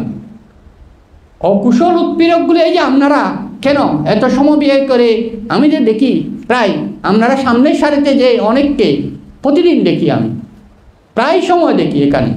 তাহলে আপনাদের এটা কেন হয়? একটা চিন্তা করে দেখুন, আপনারা কেন এই যে চিত্তটা কেন হয়? চেতনা না থাকলে আসতে পারতেন না। চিত্তটা কেন হয়? কারণ এই যে আমি তো দেখেছি যে এখানে অভিজন্ম পাঠ না হলেও অনেকে এসে এখানে দ্বিতীয় তলায় প্রতিদিন 4টার দিকে ধ্যানে বসে যায়। তাহলে এটা কেন আপনাদের চিত্তটা কেন আসতে চায়? কারণ এটা আপনাদের মধ্যে এই যে আস্তে পরিপক্কতা রূপান্তর হচ্ছে বলে। এই যে কীভাবে বুঝবেন আপনার হচ্ছে, এইটাই তো বুঝার একটা নিজে নিজে বুঝতে পারে। আপনার বারবার ভালো কাজ করতে ইচ্ছা জাগবে, আপনাকে অভিধর্ম শুনতে ইচ্ছা জাগবে, আপনার পাঠটান পাঠ করতে ইচ্ছা জাগবে, আপনার দান করতে ইচ্ছা জাগবে, আপনার ভাবনা করার ইচ্ছা জাগবে, আপনার শিল পালন করার ইচ্ছা জাগবে। এটাই আপনার কাছে আপনাকে আনন্দ দেবে, এইটা করতে আপনাকে আনন্দ দেবে। আপনাকে যদি আমি বলি প্রাণী হত্যা করেন, আপনি বলবেন এটা আমি পারবো না বানতে। আপনাকে যদি চুরি করতে বলি, আপনি বলবেন বানতে এটা আমি পারবো না। কিন্তু আরেকজনকে যদি বলি সে এটা করতে পারবে। যারা এই কুশলগুলো পরিপক্কতায় রূপান্তর হয় তারা আর অকুশল করতে পারে না। কারণ তার এই কুশল অকুশলের উৎপীড়ক হয়ে যায়, ওই কারণে পারে না। তার মানে অকুশল করার শক্তিটা নষ্ট হয়ে যায়। এই যে একজন শ্রোতাপন্ন পঞ্চশীল ভঙ্গ করতে পারে না, তাকে যদি জীবনের বিনিময়েও বলে হয়তো তুমি এই কুড়াটা কাটো, না হলে তোমাকে কেটে ফেলবো, সে বলবে ঠিক আছে আমি কুড়াটার জীবন দান করছি, কিন্তু আমাকে কাটো। তবু সে তার জীবনের বিনিময়েও একটা প্রাণী হত্যা করতে পারবে না। সে জীবন দেবে প্রয়োজনে, কিন্তু কোনো প্রাণী একটা ক্ষুদ্র প্রাণীও সজ্ঞানী হত্যা করতে পারবে না। তার কারণ এটা তার অক্ষমতা, তার মানে ক্ষমতাটা, প্রাণী হত্যা করার জন্য একটা ক্ষমতা লাগে, সে ক্ষমতাটা নষ্ট হয়ে যায়। চুরি করার জন্য ক্ষমতা লাগে, সে ক্ষমতাটা নষ্ট হয়ে যায়, এই কারণেই পারে না। শ্রোতাপন্নরা এই ক্ষমতাগুলো নষ্ট হয়ে যায়, এই কারণেই পারে না। তাহলে এইটা কেমনে হয়? এইভাবে এই শ্রবণ করতে করতে, অনুশীলন করতে করতে এক সময় যখন পরিপক্কতা হয়, তখন একদিন এরকম এই শ্রবণ করতে করতে আপনি কখন মার্গফল হয়ে গেছে, অরহত হয়ে গেছে, হয়তো আপনিও হঠাৎ করে মানে এরকম। যেমন একবার এই যে আমাদের নাকসেন বানতে যখন ওনার গুরুর সাথে একদিন ফাঙে গিয়েছিল শ্রমণ অবস্থায়। নাকসেন বান্তের নাম তো শুনেছেন আপনারা না? মিলিন্দ প্রশ্নের নাকসেন বান্তের কথা বলছি আমি, যেটা মিলিন্দ প্রশ্নের মধ্যে নাগসেন বান্তে আর মিলিন্দ রাজের সাথে প্রশ্ন উত্তর পর্ব হয়েছিল, সেই নাকসেন বান্তের কথা বলতেছি। নাকসেন বান্তে শ্রমণ থাকাকালীন ওনার গুরুর সাথে একদিন ফাঙে গিয়েছিল এক বাড়িতে। স্বয়ং টোয়ং খাওয়ার পর শ্রমণকে বলেছিল, শ্রমণ তুমি একটু দেশনা করো, আমি আসি। কে বলেছিল? তার গুরু বানতে। তখন ওকে দেশনা করতে দিয়ে গুরু বানতে চলে গিয়েছিল। তখন উপশিকাকে শ্রমণ দেশনা করতেছিল। তো যেহেতু তখন থেকে নাগসেন পণ্ডিত ছিল, উনি ব্রাহ্মণের সন্তান ছিল, আপনারা হয়তো জানেন যারা মিলিন্দ প্রশ্ন পড়েছেন। এবং উনি অভিধার্মিক ছিল। প্রথম উনি সামন ধর্ম গ্রহণ করার পরে অভিধর্ম শিক্ষা করেছিল, পরে বিনয় শিক্ষা করেছিল। যেহেতু অভিধর্ম জানতেন, উনি ওই উপশিক্ষাকে অভিধর্ম বিষয়ে দেশনা করেছিল। এই দেশনা করতে করতে উপশিক্ষা শুনতে শুনতে সেই বসাতে কে দেশনা কে করছিল? সামন নাগসেন। নাগসেন তখন বানতে হয়নি, উপসম্পদা লাভ করেনি সামন অবস্থায়। উপশিক্ষা সামন থেকে ধর্ম শুনতে শুনতে সে শ্রোতাপত্তি পদ লাভ করেছিল। আর নাগসেন ধর্ম দেশনা শেষ হওয়ার পর তো নাগসেন চিন্তা করলো, আজকে আমি কি বিষয়টা দেশনা করলাম সেটা নিয়ে আবার সে চিন্তা করতেছে। এই চিন্তা করতে করতে সে তাৎক্ষণিক সেও মার্গফল হয়ে গেছে ওখানে দুজনেই। তখন এর গুরুবেন তার নাগসেন মার্গফল হওয়ার সময় তার পটিসম্বিদা স্বরবিজ্ঞ সহ হয়েছিল, যে কারণে তার দিব্যকর্ণ দিব্যচক্ষু এগুলো সৃষ্টি হয়েছিল নাগসেনের কাছে। উপশিকার কাছে কিন্তু হয় নাগসেনের কাছে হয়েছিল। তখন এর গুরুবান্তে তো অরহৎ ছিল। গুরুবান্তে ওই মন্দির থেকে গুরুবান্তে তো জানতো, এটা জানতো বলেই তো একা দেশমরা দিতে দিয়ে চলে গেছে। গুরুবান্তে ওই মন্দির থেকে নাগসেনকে জিজ্ঞেস করো, নাগসেন তুমি তো এক দিলে দুই পাখি মারছ, তার মানে তোমার এক দেশনা দিয়ে উপশিকাকেও শ্রোতাপত্তি বলে প্রতিষ্ঠা করিয়েছ, আর তুমিও একই দেশনা দিয়ে নিজেকে শ্রোতাপত্তি পদ লাভ করেছ। এক দিলে দুই পাখি মারলে। কোথা থেকে বলতেছে? মন্দির থেকে। কিন্তু নাগসেন শুনতেছে, কারণ নাগসেন তখন দিব্যকর্ণ হয়ে গেছে। চিন্তা করে দেখুন, এই যে শ্রবণ করতে করতে বা চিন্তা করতে করতে, এই যে শ্রবণ যেগুলো করছে এগুলো চিন্তা করতে করতেও মানুষের হয়ে যেতে পারে যদি পরিপক্কতায় রূপান্তর হয়। বুঝতে পেরেছেন? যেমন আমাদের যদি চিন্তা করি, আমাদের কুজুত্তরার কথা মানতে তো গতবার অনেকভাবে বলেছে, মনে আছে নাকি? আছে? কার মনে আছে? নাই কেন? আমাদের সত্যপাল মানতে তো পুরা কুজুত্তরার জীবনী সহ বলেছিল ওই দিন ত্রিপিটক পাঠের সময়। আমি ছিলাম এখানে। এই যে শ্রবণের কথা বলতে গিয়ে কুজুত্তরার উপমা দিয়েছিল। তাহলে এটা আবার একটু করে টানতে হয়। ভুলে গেছেন আপনারা? কিন্তু আপনারা ছিলেন এখানে, অনেকে ছিলেন। সত্যপাল মানতে এখানে দেশনাটা করেছিল, আমি এখানে বসেছিলাম মনে হয়। আমার এখনও তো মনে আছে, আমি ইন্ডিয়া যাওয়ার আগেই ত্রিপিটক পাঠের প্রথম দিকে বিনয় পিটক চলাকালীন সময়ে দেশনাটা করেছিল বানতে। এই শ্রবণের পর বর্ণনা করেছিল। কুজুত্তরা হচ্ছে শ্যামাবতী রাজা, উদয়ন রাজা ছিল বুদ্ধের সময়কালে একজন উদয়ন রাজা। রাজার 3টা রানী ছিল। 3 রানীর মধ্যে দ্বিতীয় রানী হচ্ছে শ্যামাবতী। শ্যামাবতীর 500 জন দাসী ছিল। 500 জন দাসীর মধ্যে 1 নাম্বার হচ্ছে কুজুত্তরা। আচ্ছা, কুজুত্তরা কেন ওনার নাম? ওনার নাম ছিল উত্তরা। উনি গুজ ছিল, মানে কোমরটা বাঁকা ছিল, ওই কারণে ওনাকে ডাকতো কুজুত্তরা, মানে গুজ উত্তরা, যেটা আমাদের চট্টগ্রাম ভাষায় বললে গুজ উত্তরা। ওই গুজ উত্তরা বললে সবাই চিনত, কিন্তু ওনার নাম উত্তরা। তা একটা গুজ মানুষকে আমরা বলি না গুজ মুখ, সেরকম তাইলে কুজোত্তরা মানে গুজ উত্তরা। বুঝতে পেরেছেন? তাহলে এটাকে শ্যামাবতীর দাসীদের মধ্যে কৃতদাসী, এরা ছিল কৃতদাসী। তখনকার দিনে দাসী কিনে নেওয়া হতো। এই কৃতদাসীদের মধ্যে 500 জন শ্যামাবতীর কৃতদাসী ছিল। তাদের মধ্যে প্রধান ছিল কুজুত্তরা। প্রতিদিন কুজুত্তরা সেদিন ফুল কিনতে গিয়েছিল, কারণ প্রতিদিন রাজা 8 টাকা দিত। তখন 8 স্বর্ণ মুদ্রা। উদয়ন রাজা কুজুত্তরাকে ফুল দেওয়া দান করার জন্য রাজার পক্ষ থেকে প্রতিদিন 8 স্বর্ণ মুদ্রা দেওয়া হতো কুজুত্তরাকে। কুজুত্তরা প্রতিদিন ফুল নিয়ে আসত রানীর জন্য। দ্বিতীয় রানী। তৃতীয় রানী হচ্ছে বসুদেব, বসুদেব। আর প্রধান রানী হচ্ছে মাগন্দিয়া। 3 রানী ছিল কার? উদয়ন রাজার। 3 রানীর দ্বিতীয় রানীর কথা বলতেছি।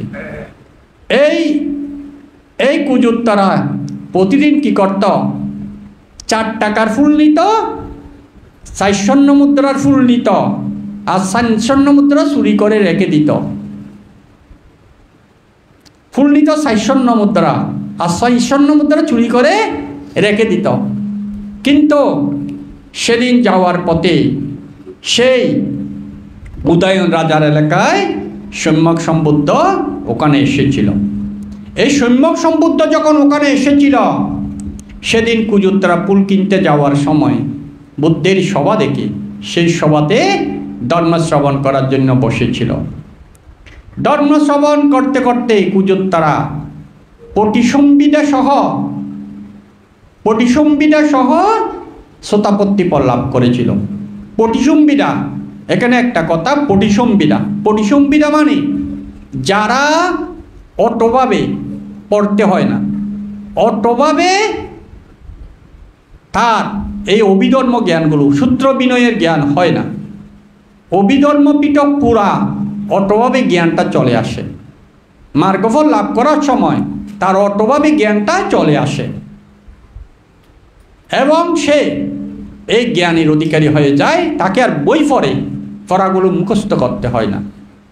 বুঝতে পেরেছেন? কুজুত্তরা লেখাপড়া জানত না, কিন্তু সেদিন বুদ্ধের ধর্মদেশনা শ্রবণ করে এই কুজুত্তরা পটিসম্বিদা হয়ে শ্রোতাপন্নতি লাভ করেছিল। তা আমি বলেছি, যারা শ্রোতাপন্ন হয় তারা পঞ্চশীল ভঙ্গ করতে আর পারে না, বলি নাই?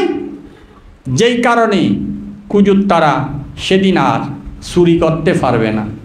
প্রতিদিন যে 60 টাকা চুরি করত, সেই কারণে সেদিন তার চুরি করার ক্ষমতা নষ্ট হয়ে গেছে, যে কারণে সে 8 টাকার ফুল নিয়েছিল। তাহলে ডবল হয়ে গেছে না ফুল? যখন সেই ফুল নিয়ে রানীকে দিল, তর রানী জিজ্ঞেস করল, কি রানী শ্যামাবতী, কি রাজা কোনো কারণে আমাদের প্রতি সন্তুষ্ট হয়ে আজকে টাকা বেশি দিয়েছে নাকি? অনেক ফুল দেখলাম। তখন কুজুত্তরা বলল, না, রাজা টাকা বেশি দেনি আসলে, কারণ সে মিথ্যা কথাও বলতে পারবে না, ক্ষমতা নষ্ট হয়ে গেছে। আসলে এতদিন আমি রাজা আমাকে প্রতিদিন 8 টাকা দিত, আমি 4 টাকা ফুল আনতাম, 4 টাকা চুরি করতাম, কিন্তু আজকে আমি যাওয়ার পথে বুদ্ধের ধর্মদেশনা শুনে আমি মার্গফলে প্রতিষ্ঠিত হয়েছি, যে কারণে আমার চুরি করা আর সম্ভব নয়। সেই কারণে আমি আজকে 8 টাকার ফুল নিয়ে এসেছি। এটা শোনার পর রানীর ইচ্ছা, কি এমন কি জিনিস যেটা শুনে যেটা লাভ করলে চুরি করা সম্ভব নয়, এইটা শুনে সে আশ্চর্য হয়ে গিয়েছিল।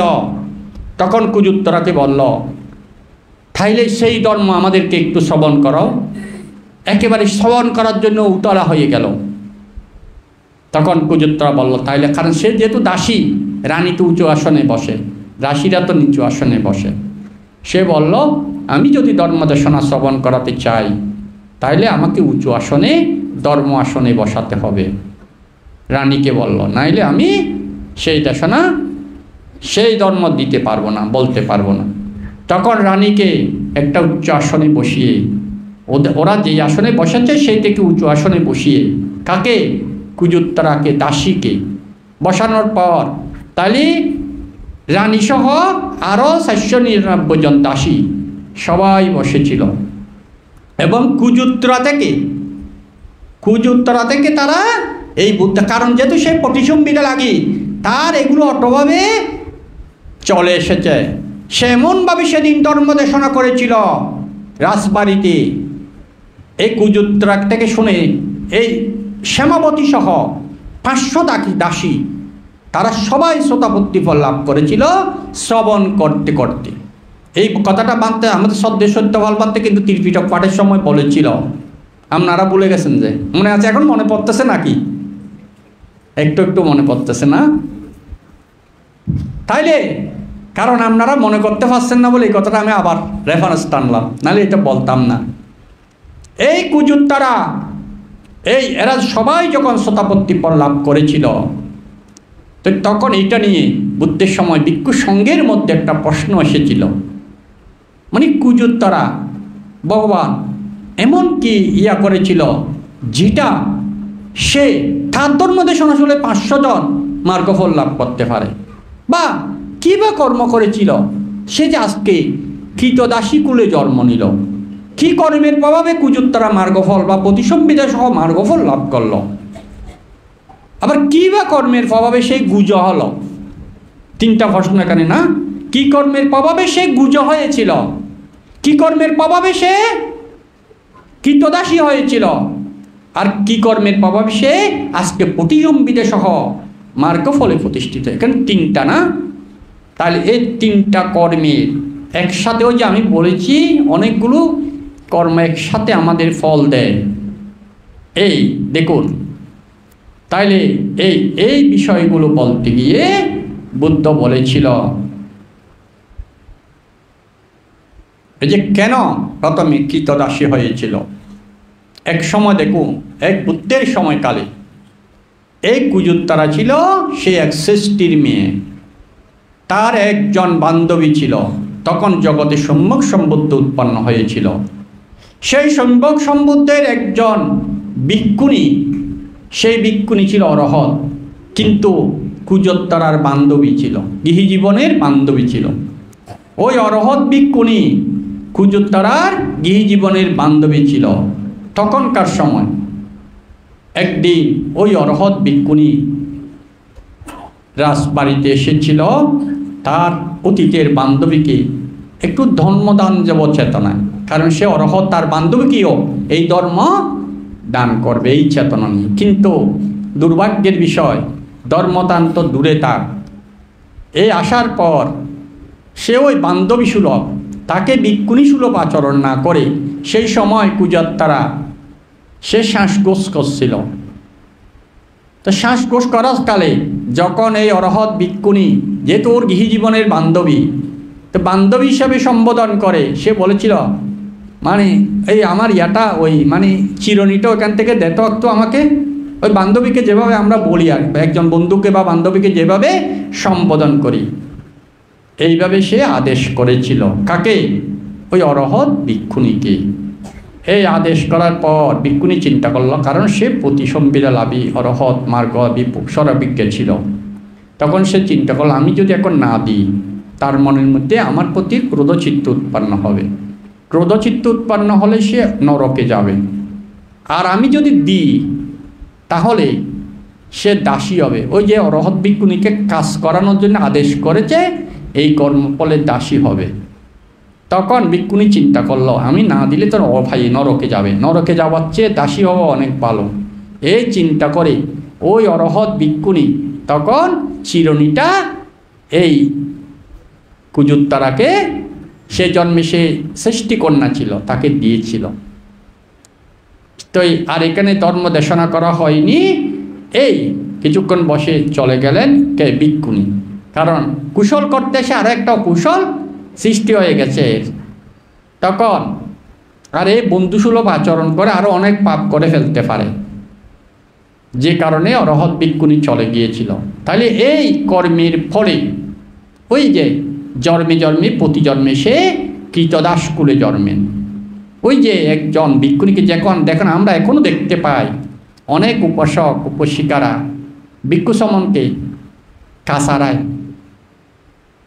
এই যে বিহারে আসলে এই যে বিশেষভাবে কমিটি ভিত্তিক বিহারে দেখি, এই যে অনেক সময় বানতে চেয়ারটা দন্ত চেয়ারগান দন্ত বা সমনরে সমন চেয়ারগান দত হারে হয় দে সমনরে হনে ওই বউ হলে বড় বড় বাবু, এই বাবু হলে বুঝছ,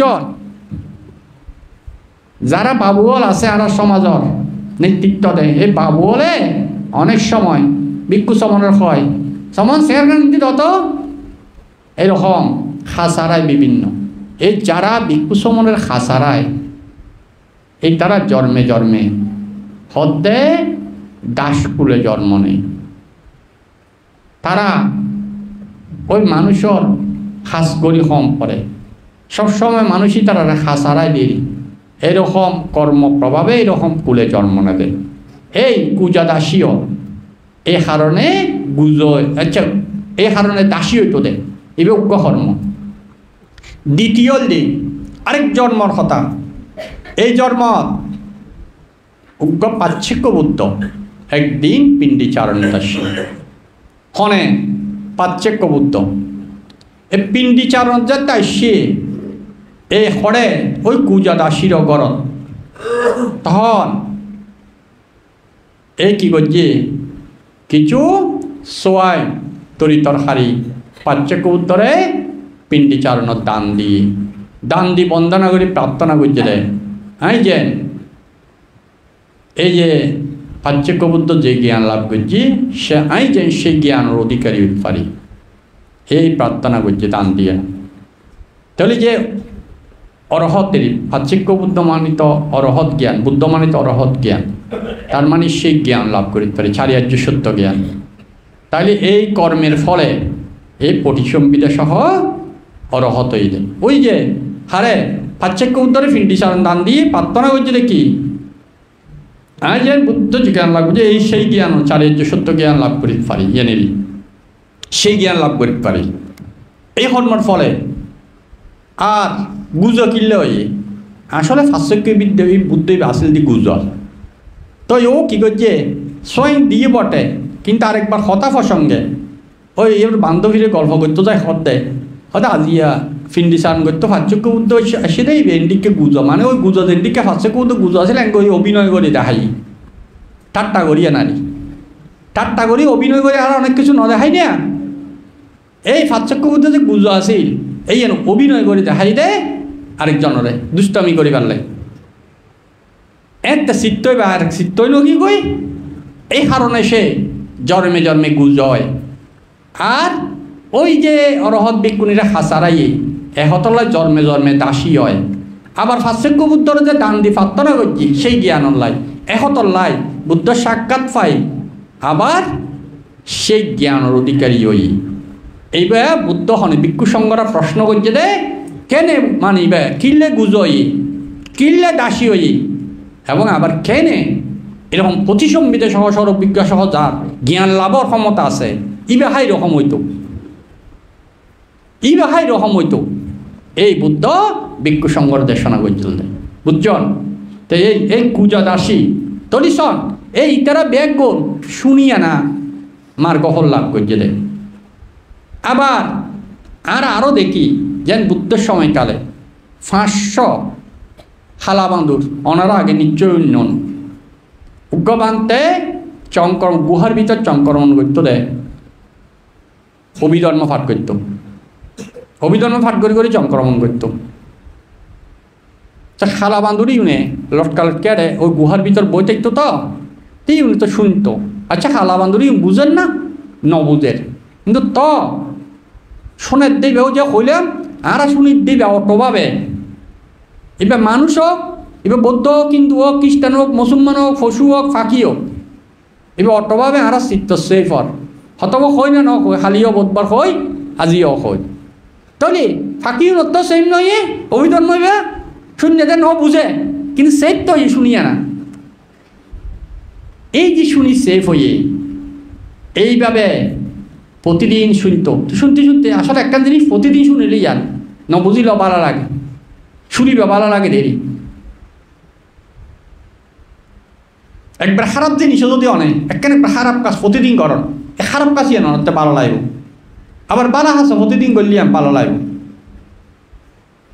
তারা বুদ্ধ হতে তাত্রা অভিনন্দিনী বারবার যে জিনিসের আমরা অভিনন্দন করি অনুমোদন করি যেবার সাথী পাট্টা নয় মানে তৃষ্ণা কি জিয়ান আমরা বারবার অভিনন্দন করি বারবার অনুমোদন করি ইয়ে নেই তৃষ্ণা ইয়ে নেই আর পুনর্জন্মর হারণ হয় তাহলে বারবার অভিনন্দন করি তাহলে আরা ভালো হাজরে বারবার অভিনন্দন করলি বারবার শ্রবণ করলি বারবার আর যদি এই যে হলে এক মুঠ আমি দান দিই তাহলে বারবার যদি আইবে বারবারত দেয় আমি একঙ্গে 10 মন দিলাম কিন্তু আরেকজন দিন ভারের এবার যদি এক মুঠ প্রত্যেকদিন রাখে দেয় এইবার যদি 1 কেজিও করে 1 কেজি করতে পারত তো 1 কেজি বানাইতি এবার তো 20 বার বা 30 বার রাখাম পড়ছে 30 বার চিত্ত উৎপন্ন হয়ে এবার দানচিত্ত 30 বার উৎপন্ন হয়ে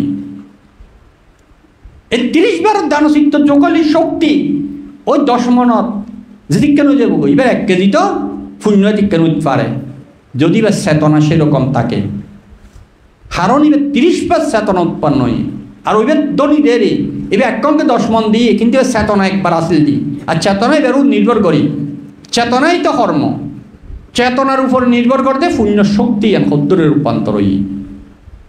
এইভাবে আমরা যদি অহরহ অরহ ত্রিপিটকর দিকে চাইলি, ত্রিপিটকত এরকম শ্রবণজনিত এই যে বাঁদর খালা বাঁদরি পরে মরি আর বুদ্ধের সময় হালে এই ঘটনা ঘটতে দেয়। তাই এই খালা বাঁদুরের আয়ু তো বেশি ন, এই নয়তো কিছু সময় 10-15 দিন, 1 মাস পরে 2 মাস পরে মরি গই। কিন্তু ইতারা প্রতিদিন যে অভিধর্ম শুনত, বাঁদর অবস্থায় শুনত, ইতারা মরিয়া না সাবস্ত এলাকাত বেগুন মানুষ এনে জন্ম নেই। এই বাঁদরই ইনা একটা বুদ্ধ সময়কালের ঘটনা, বেগুন মানুষ এনে জন্ম নেই। এই বেগুন মানুষের জন্ম নেওয়ার পরে ইতারা যাতে পরিপূর্ণ বয়সই একদিন বুদ্ধ যমকৃতি প্রদর্শন করছে তো জানো না, এই যেদিন বুদ্ধ যমকৃতি প্রদর্শন করছি, এই যমকৃতি দেখিয়ে না এই 500 খালা বাঁদুরি মরিয়া না যে মানুষ এই সাবস্তি এবং এই যমকৃতি প্রদর্শন করছে দিয়ে দেখিয়ে নাই তারা, এই তারা বেগুন এবং বুদ্ধ যমকৃতি প্রদর্শন করেছে তাবতীন স্বর্গ দিয়ে ঘটনা কিন্তু ওনারা জানন। এই সময় ইতারা বেগুন বিক্ষই এবং বিক্ষই এবারা ওনারা তো জানেন এই অভিধর্ম এবার হরে দেশনা করছে বুদ্ধ সা ফন্ত হরে অভিধর্ম হরে দেশনা করছে বুদ্ধ। হ্যাঁ, অভিধর্ম বুদ্ধ দেশনা করছে দে তাবতীংশ স্বর্গ, মনুষ্য লোকত ক্ষণে দেশনা করছি জানেন না, মনুষ্য লোকত ক্ষণে বুদ্ধ না করছে তাবতীংশ স্বর্গ, মনুষ্য লোকত ক্ষণে দেশনা করছি। শোনন প্রতিদিন বুদ্ধ কারণ তাবতীংশ স্বর্গত বেশিক্ষণ ন করে বুদ্ধ, আর জানতি বর্ষা বা শুক্র হারাই ন তাবতীংশ স্বর্গত আর 100 বছর সমান, এর একদিন এক রাই। তাহলে আর 3 মাস সমান এর কত, আর 100 বছরে তাবতীংশ স্বর্গর একদিন এক রাই। তাহলে আর 3 মাসে এর আর কতক্ষণ হইব, তার মানে আর 3 মাসে এর 300 ভাগের 1 ভাগ হবো দেরি ন, মানে একদিনের 300 ভাগের 1 ভাগ। তাহলে একদিনের 300 ভাগের 1 ভাগ করলি 1 ঘন্টা হবো, 1 ঘন্টা হইতো না। তার মানে বুদ্ধ 1 ঘন্টা হইতো না, একদিনরে 24 ঘন্টারে যদি 300 ভাগ করি 1 ভাগ লই, তাহলে এই এতক্ষণ বুদ্ধরে মনুষ্য গণনায় এতক্ষণ আসলি হতিয়া দেবলোকর গণনায় এতক্ষণ, কিন্তু মনুষ্য গণনায় 3 মাসতে। তো বুদ্ধ যেতে এই দেবলোকর মধ্যে দেশনাই করে, কিন্তু বুদ্ধ যেহেতু মানুষ, বুদ্ধ কি করতো দেশনা অনস্টপ করছে, ওইটার হলে তো 1 সেকেন্ড বা যে সময় আসে এই সময় একদিন নয়, কিন্তু বুদ্ধ মানুষ হিসেবে বুদ্ধর তো কুদা লাগিব, যে কারণে বুদ্ধ উগ্র অধিষ্ঠান করি উগ্র প্রতিরূপ বানাই দিই এবার দেশনা করে, কিন্তু তারা বুঝিন না ঘরের দেবতা হলে দেশনা চলে। কিন্তু বুদ্ধ ফিন্দি সান করতো আজ তুই কুরু রাজ্যের মধ্যে, আর এদিকে সারিপুত্র বানতে ঋদ্ধিদি হরে অনমতত্তরত যায় বুদ্ধলাই দন্তকাষ্ট ইয়া করি কালেকশন করি এবং অনমতত্তরতুন সাকিয়া না ফানি লই জম্বুবিক্ষর নিচে বুদ্ধলে আসন দি বুদ্ধ ফিন্দি সারণ করি কুরু রাজ্যর তুন এর মধ্যে বুদ্ধরে স্বয়ং খাবাইতো হনে সারিপুত্র বানতে স্বয়ং খাবানোর পরে বুদ্ধের সংক্ষেপে এই আজির দিনত জিয়ান দেশনা করছে ধরন বা মনুষ্য লোক এই দেশনা ইয়ান অতি সংক্ষেপে সারিপুত্র বান্তরে খোদিত। আর সারিপুত্র বান্তের উগ্র গুণ আছিল দি, কারণ সারিপুত্র বান্তে প্রজ্ঞা শ্রেষ্ঠ, মগ্লায়ন বান্তে ঋদ্ধি শ্রেষ্ঠ, মহাকাশ্যপ বান্তে দূতাঙ্গ শ্রেষ্ঠ, উপলি বান্তে বিনয়ে শ্রেষ্ঠ, অনুরুদ্ধ বান্তে দিব্যচক্ষু শ্রেষ্ঠ।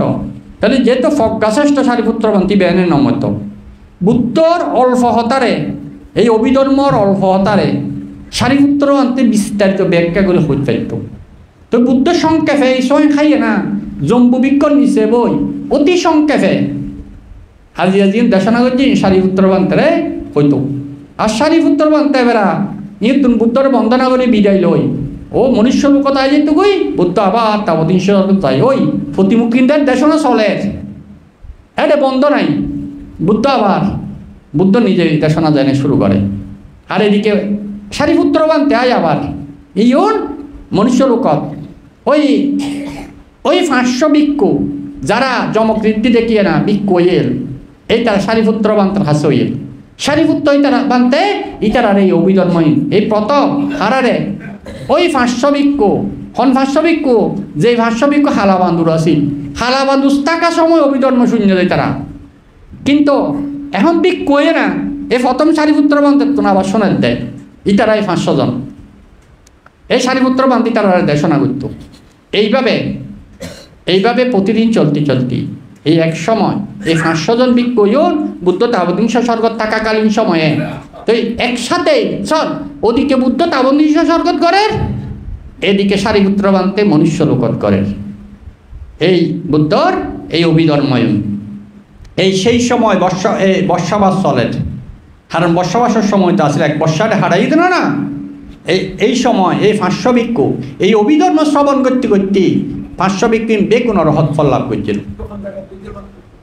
সাবস্থিত হবো যেহেতু জমকৃতি সাবস্থিত হবো জমকৃতি সাবত্তির করছিল না সাবস্থিত না সাংকাচ্য তো লাইন মেরে সাবস্থিত বর্ষাবাস সাবস্থিতেই তারা এই সময় অবস্থান করছিল ফরে লামিবার টাইম তো ফরে জানাই দে অনুরুদ্ধ বানতে জানাইল দে মানে ফরে লামিব হ্যাঁ কিন্তু ফরে জানাই দে তাহলে তারা সাবস্থিতেই অবস্থান করছি তলি সব এই শ্রবণ তলে বান্দরী বুঝছিল না হতাইন ন বুঝে শুধু শূন্য দেয় এইরকম ঘটনা যে নারা কুরু অবস্থায় সাতিবাট্টান শুনিয়ে না ফরেই বেয়া শ্রীলঙ্কার মধ্যে এই উগ্রবান্তে সাতিবাট্টান করতো এই তুনু নিয়ে না ফরে মনুষ্য লোকত এই রাজা কন্য ফরে যায় আবার ধ্যান লাভ করিয়ে না ব্রহ্মলোকত গিয়ে ব্রহ্মলোকত তো ছুতোয় আর গৌতম বুদ্ধের সময় খেলে আবার শুকুর শুকুর ফুতিকা ফরে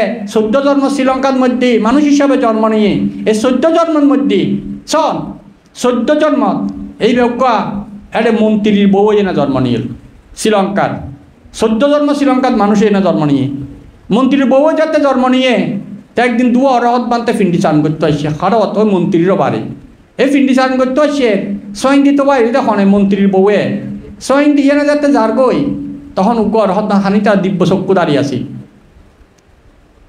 সরবিজ্ঞা তার দিব্য চক্ষু থাকে তখন এইবার অতীতর হতা জানি পারি তখন উগ্রবান্তি এবার দুজন কিন্তু আসছিল অরহত আর গহত দে বন্ধু ওই শুকর ফুতিকা মানে শুকর ফুতিকা শব্দ অত্যন্ত শুকরের বাচ্চা তলি এখন যদি কে হয় সোয়াইন দিতে যায় বানতে যদি শুকরের বাচ্চা ডাকে কি হবেন খোঁজ বানতে আরে গাইলকাদের এমন হইবেন ঠিক সেমলি ওই উনি ফেলে জাতিকে কনে রানীর মন্ত্রীর বউয়ে এই শোনানোর পর এবার বন্দনার হতে বাঁধতে আমাকে শুকুর প্রতিকা কেন বলেছেন তখন অন্য ঘরের বাধ্যই তো তখন হদ্দে উপশিকা বুদ্ধের সময়কালে আপনি একটা শুকরের বাচ্চা বা শুকুর প্রতীক হয়ে জন্ম নিয়েছিলেন আপনাকে দেখিয়ে দিয়ে বুদ্ধ দেশনা করেছিলেন আপনি সেই শুকর প্রতীকা সেই কথা বলার সাথে সাথে সেদিন ওই মন্ত্রীর স্ত্রী সাথে সাথে তার কী হয়েছিল ওই দিব্য চক্ষু উৎপন্ন হয়েছিল পরচিত্ত বিজনন জ্ঞান উৎপন্ন হয়েছিল জাতিস্বর জ্ঞান উৎপন্ন হয়েছিল সে নিজে নিজে তার এই মুরগিটাকে প্রথম সাতিপাট্টান শ্রবণ মুরগিটাকে যা ঘটেছে সব সে নিজে দেখতে পাচ্ছে যেহেতু নিজে দেখতে পারতেছে এখন তার প্রশ্ন করার ইয়া নেই তখন সে চিন্তা করল আমি কত দুঃখ ভোগ করেছি তখন সে তার স্বামীর কাছে গিয়ে বলল আমি ভিক্ষুণী হব তখন শ্রীলঙ্কায় ভিক্ষুণী সঙ্গ ছিল তখন বিদায় নিয়ে কার কাছ থেকে তার স্বামীর কাছ থেকে বিদায় নিয়ে তিনি ভিক্ষুণী সঙ্গে ভিক্ষুণিত্ব বরণ করেছিল এবং এই ভিক্ষুণী হওয়ার পর দেখেন উনি ধ্যান করেনি ভিক্ষুণী হওয়ার পর একদিন এক সাতিপাট্টান প্রোগ্রামে সাতিপাট্টান শ্রবণ করতে করতে উনি শ্রোতাপত্তি ফল লাভ করেছিল এবং আরেকদিন অনাত্মালক্ষণ সূত্র পাঠ অনুষ্ঠানে অনাত্মালক্ষণ শ্রবণ করতে করতে সেই ভিক্ষুণী অরহৎ ফলে প্রতিষ্ঠিত হয়ে সেই জন্মেই পরিনির্বাণ লাভ করেছিল তাহলে তার প্রথম শ্রবণটা ছিল মুরগি অবস্থায় এই মুরগি অবস্থা থেকে তার পুণ্যের বীজটা সৃষ্টি হয়েছিল, সেটার পরিপক্কতা হয়েছিল এই রানীর এই মন্ত্রীর স্ত্রী জন্মে। বুঝতে পেরেছেন? তাইলে এই যে শ্রবণকালীন এরকম অহরহ ঘটনা যদি আমি উপমা দিতে যাই, আজকে সারা রাতিও শেষ হবে না। অহরহ ঘটনা ত্রিপিটকে শুধু শ্রবণ করতে করতে মার্গফল লাভ হয়েছে বা পরবর্তী জন্মে হয়েছে এরকম। এই যে আমরা সাপ দেখতে পাই, গরু দেখতে পাই, অজগর সর্প হয়েছে, গরু হয়েছে, অনেক অনেক আছে ঘটনা। জাতকের মধ্যে আছে, ত্রিপিটকের মধ্যে আছে, অনেক অনেক ঘটনা শ্রবণ করতে করতে। তো যারা বলে আমরা তো মানতে বুঝতে পারছি না, হ্যাঁ বোঝা যাবে। এই যে তাছাড়াও যেমন একবার আমার গুরুবান্তের কাছে, দেখুন আমার গুরুবান্তের কাছে যখন আমরা ছিলাম তখন আমাদের একজন সেবক, সে এসএসসি পরীক্ষা মাত্র দিয়েছিল ইয়া থেকে, ওই engineering college, Pahartali engineering college থেকে। আমি যখন পাহাড়তলি ছিলাম তো তখন সেই পরীক্ষার এসএসসি পরীক্ষার পর ওখানে পাহাড়তলিতে শ্রমণ হলো। তো সে খুব পণ্ডিত ছিল, এমনি ছোটোকাল থেকে এমনি ব্রেইনি ছিল, লেখাপড়ায় যেহেতু ইঞ্জিনিয়ারিং কলেজের ছাত্র তার এমনি হয়নি, সে ব্রেইনি ছিল। কিন্তু আমাদের ওখানে ওর বাবাও সেবা করতো, ও প্রায় সময় ওর বাবার সাথে যেত। পরীক্ষার পরে যখন শ্রমণ হলো তো সেই শ্রমণ এই 10 দিনের জন্য নিজে নিজে অধিষ্ঠান করে ধ্যান করতেছে। তো 2-1 দিন করার পর আমার গুরুবান্তের কাছে গেল। তো আমার গুরুবান্তিকে বলতেছে, বান্তে আমি যতটুকু শুনেছি ধ্যান করলে জ্ঞান বাড়ে, আর বুদ্ধের ধর্ম যদি আচরণ করে সে নিজে নিজে জ্ঞানতে বাড়তেছে, সে নিজে নিজে জানতে পারবে। কই আমি তো আজকে 2 দিন থেকে ধ্যান করতেছি, আমার যে জ্ঞান বাড়তেছে আমি তো জানতে পারতেছি না। আপনারা কোনোদিন এই প্রশ্ন করেছেন বান্তেদেরকে? তাইলে দেখেন পণ্ডিতেরাই প্রশ্ন করতে পারে, সবাই পারে না। যেমন আমরা মিলিন্দ প্রশ্নের মধ্যে প্রশ্ন কে করেছিল? মিলিন্দরাজ। উত্তর কে দিয়েছিল? নাগসেন বান্তে না? প্রশ্ন কে করেছিল? মিলিন্দ রাজা প্রশ্ন করেছিল। বইয়ের নাম কি হয়েছিল? মিলিন্দ। কেন? নাগসেন উত্তর হতে পারত না? উত্তর দিয়েছিল তো নাগসেন বান্তে। বই নামটা নাগসেন উত্তর না হয়ে মিলিন্দ প্রশ্ন কেন হয়েছিল? দেখে যে প্রশ্ন করে সেই পণ্ডিত, যে উত্তর দেয় সে না। কারণ পণ্ডিতেরাই প্রশ্ন করতে পারে, সবাই প্রশ্ন করতে পারে না। উত্তর অনেকে দিতে পারে কিন্তু প্রশ্ন সবাই করতে পারে না। পণ্ডিত না হলে প্রশ্ন করা সম্ভব না। তো দেখো এই কুন্তুলের নাম ছিল কুন্তুল। এই যখন এই প্রশ্নটা করতে, কই আপনারা তো অনেকে ধ্যান করেছেন, আপনাদের কারো এই প্রশ্নটা উৎপন্ন হয়েছিল? ধ্যানে জ্ঞান বাড়ে শুনেছি, কিন্তু আমার জ্ঞান বাড়তেছে আমি তো বুঝতে পারছি না। কারণ জ্ঞান বাড়লে তো আমার বুঝতে হবে। এই প্রশ্ন আপনারা কেউ করেছেন কোনোদিন বান্তেদেরকে? আপনারা তো অনেকে ধ্যানী, এখানে অনেকে আমি জানি অনেকে ধ্যানী আছেন, করেছেন? করেন নাই কেন? আপনাদের প্রশ্নটা আসেনি কেন? বুদ্ধ ধর্ম, আমি তো ওই দিনও বলেছি, বুদ্ধ ধর্ম অনুশীলন করলে নিজে নিজে জানা যায়। প্রায় সময় কয়েকবার বলেছি হয়তো। দেখেন তখন আমার গুরুবান্তে বলেছিল, দেখো হ্যাঁ ধ্যান করলে জ্ঞান বাড়ে এবং সেটা নিজে নিজে জানা যায়। কিন্তু কখন জানা যায়? তোমাকে যদি আমার গুরুবান্তে একটা উপমা দিয়েছিল, একজন ক্ষুধার্ত লোককে, বা তুমি খুব ক্ষুধার্ত, তোমাকে আমি যদি 1 প্লেট ভাত এবং তরি তরকারি দিই, তুমি প্রথম 1 গ্রাস যদি খাও বা 2 গ্রাস খাও, তোমার পেট ভরবে? ভরবে? হ্যাঁ, হয়তো আমরা সকলে এক কথায় উত্তর দেব, ভরবে না। কেন? 2 গ্রাস খেলে 2 গ্রাস পরিমাণ ভরে না? 2 গ্রাস খেলে 2 গ্রাস পরিমাণ ভরবে না? নিশ্চয় ভরবে, কিন্তু তখন আমরা অনুভব করতে পারি না। আসলে 1 গ্রাস খেলে 1 গ্রাসের পরিমাণ ভরে, 2 গ্রাস খেলে 2 গ্রাসের পরিমাণ পড়ে, কিন্তু তখন আমরা এটা অনুভব করতে পারি না। যখন আমাদের আধা পেট হয়ে যায় তখন প্রতি গ্রাসে গ্রাসে আমরা অনুভব করতে পারি যে আমার পেটটা ভরতেছে না। কিন্তু প্রথম আধা পেট হওয়ার আগ পর্যন্ত আমরা অনুভব করতে পারি না, কিন্তু পেট ভরে ঠিকই। সেই পরিমাণ ভরেনি। 1 গ্রাস খেলে 1 গ্রাস পরিমাণ ভরবে, 5 গ্রাস খেলে 5 গ্রাস পরিমাণ। তখন আমার গুরুবান্তে বলেছিল, তুমি সবে মাত্র ধ্যানে এসেছ, তোমার জ্ঞান হচ্ছে কিন্তু আজ বুঝার মতো প্রতি স্মৃতিকণে তুমি বুঝে ওঠার মতো পরিপক্কতা হয়নি বলে তুমি বুঝতে পারছো না, কিন্তু তোমার জ্ঞান হচ্ছে। যখন ওই আমাদের বাদ যেমন আধা ফেডের পর প্রতি গ্রাসে গ্রাসে আমরা অনুভব করতে পারি, তোমার জ্ঞানটা যখন পরিপক্কতার কাছাকাছি হয়ে যাবে, তখন তুমি প্রতিশ্রুতিকণে বুঝবে তোমার জ্ঞান পরিপক্ক হচ্ছে। বুঝতে পেরেছিল? এটা আমার গুরুমন্ত উত্তরটা দিয়েছিল, যেমন প্রশ্ন তেমন উত্তর। দেখো তাইলে আমিও মনে করি যারা সবসময় পুণ্য কাজ করে তাদের সেটা তারা বুঝতে পারে বলেই, সেটার সুফলতা পরিপক্কতার দিকে আসলে বুঝতে পারে বলেই তারা সব সময় পুণ্যকর্মের দিকে অটোমেটিক বাধা দিলেও চলে আসে। আর যারা যতদিন বুঝতে না পারে তাদেরকে উদ্বুদ্ধ করতে হয়। তাই আমরা বান্তারা কী করি, এই যে বললাম আমি, যে একদিকে ফিন্ডি চাল নিয়ে দাঁড়িয়ে আছে সেদিকে না গিয়ে যেদিকের মানুষ দিচ্ছে না ওই কেক্কেম ভাতি যাইতে তাগিদ্দি কিল্লাই এই তারা রুগ্য পুণ্যর হেতু হয়ে বেল্লাই।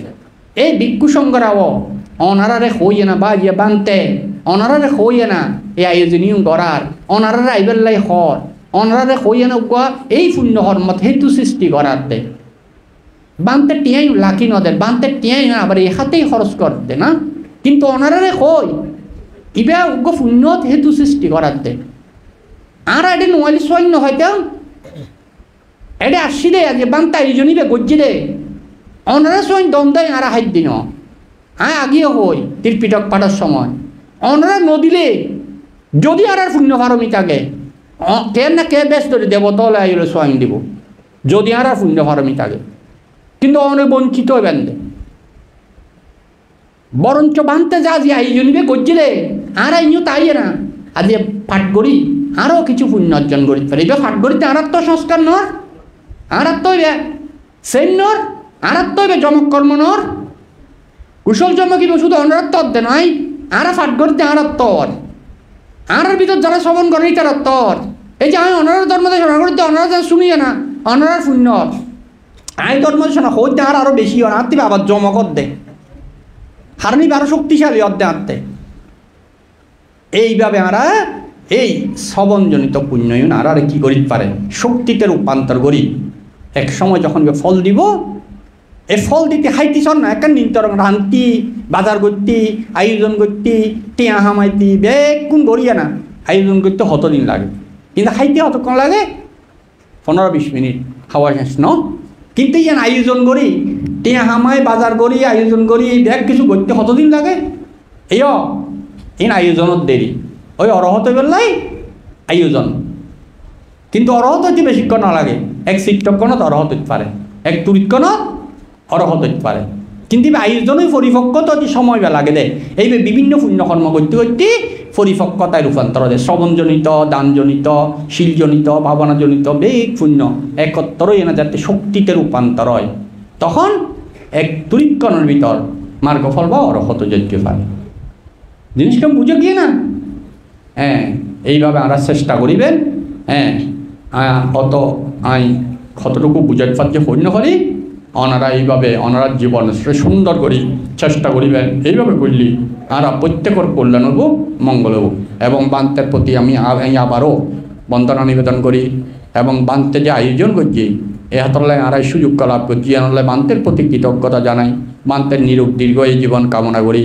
এবং ভিক্ষু সংঘ যারা পাঠ করে ইটারও যাতে কোনো নিরূপভাবে সুস্থভাবে এটা অবস্থান করি, ওনারা এই অভিধর্ম পাঠ করি শ্রবণ করতে পারে, ওনারাও সুস্থ জীবন লাভ করি পারেন লাভ করি যাতে প্রতিদিন শ্রবণ করি ওনারাও যে নির্বাণের হেতু উৎপন্ন করি পরিপক্কতা রূপান্তর করিতে পারেন এই কামনা করি।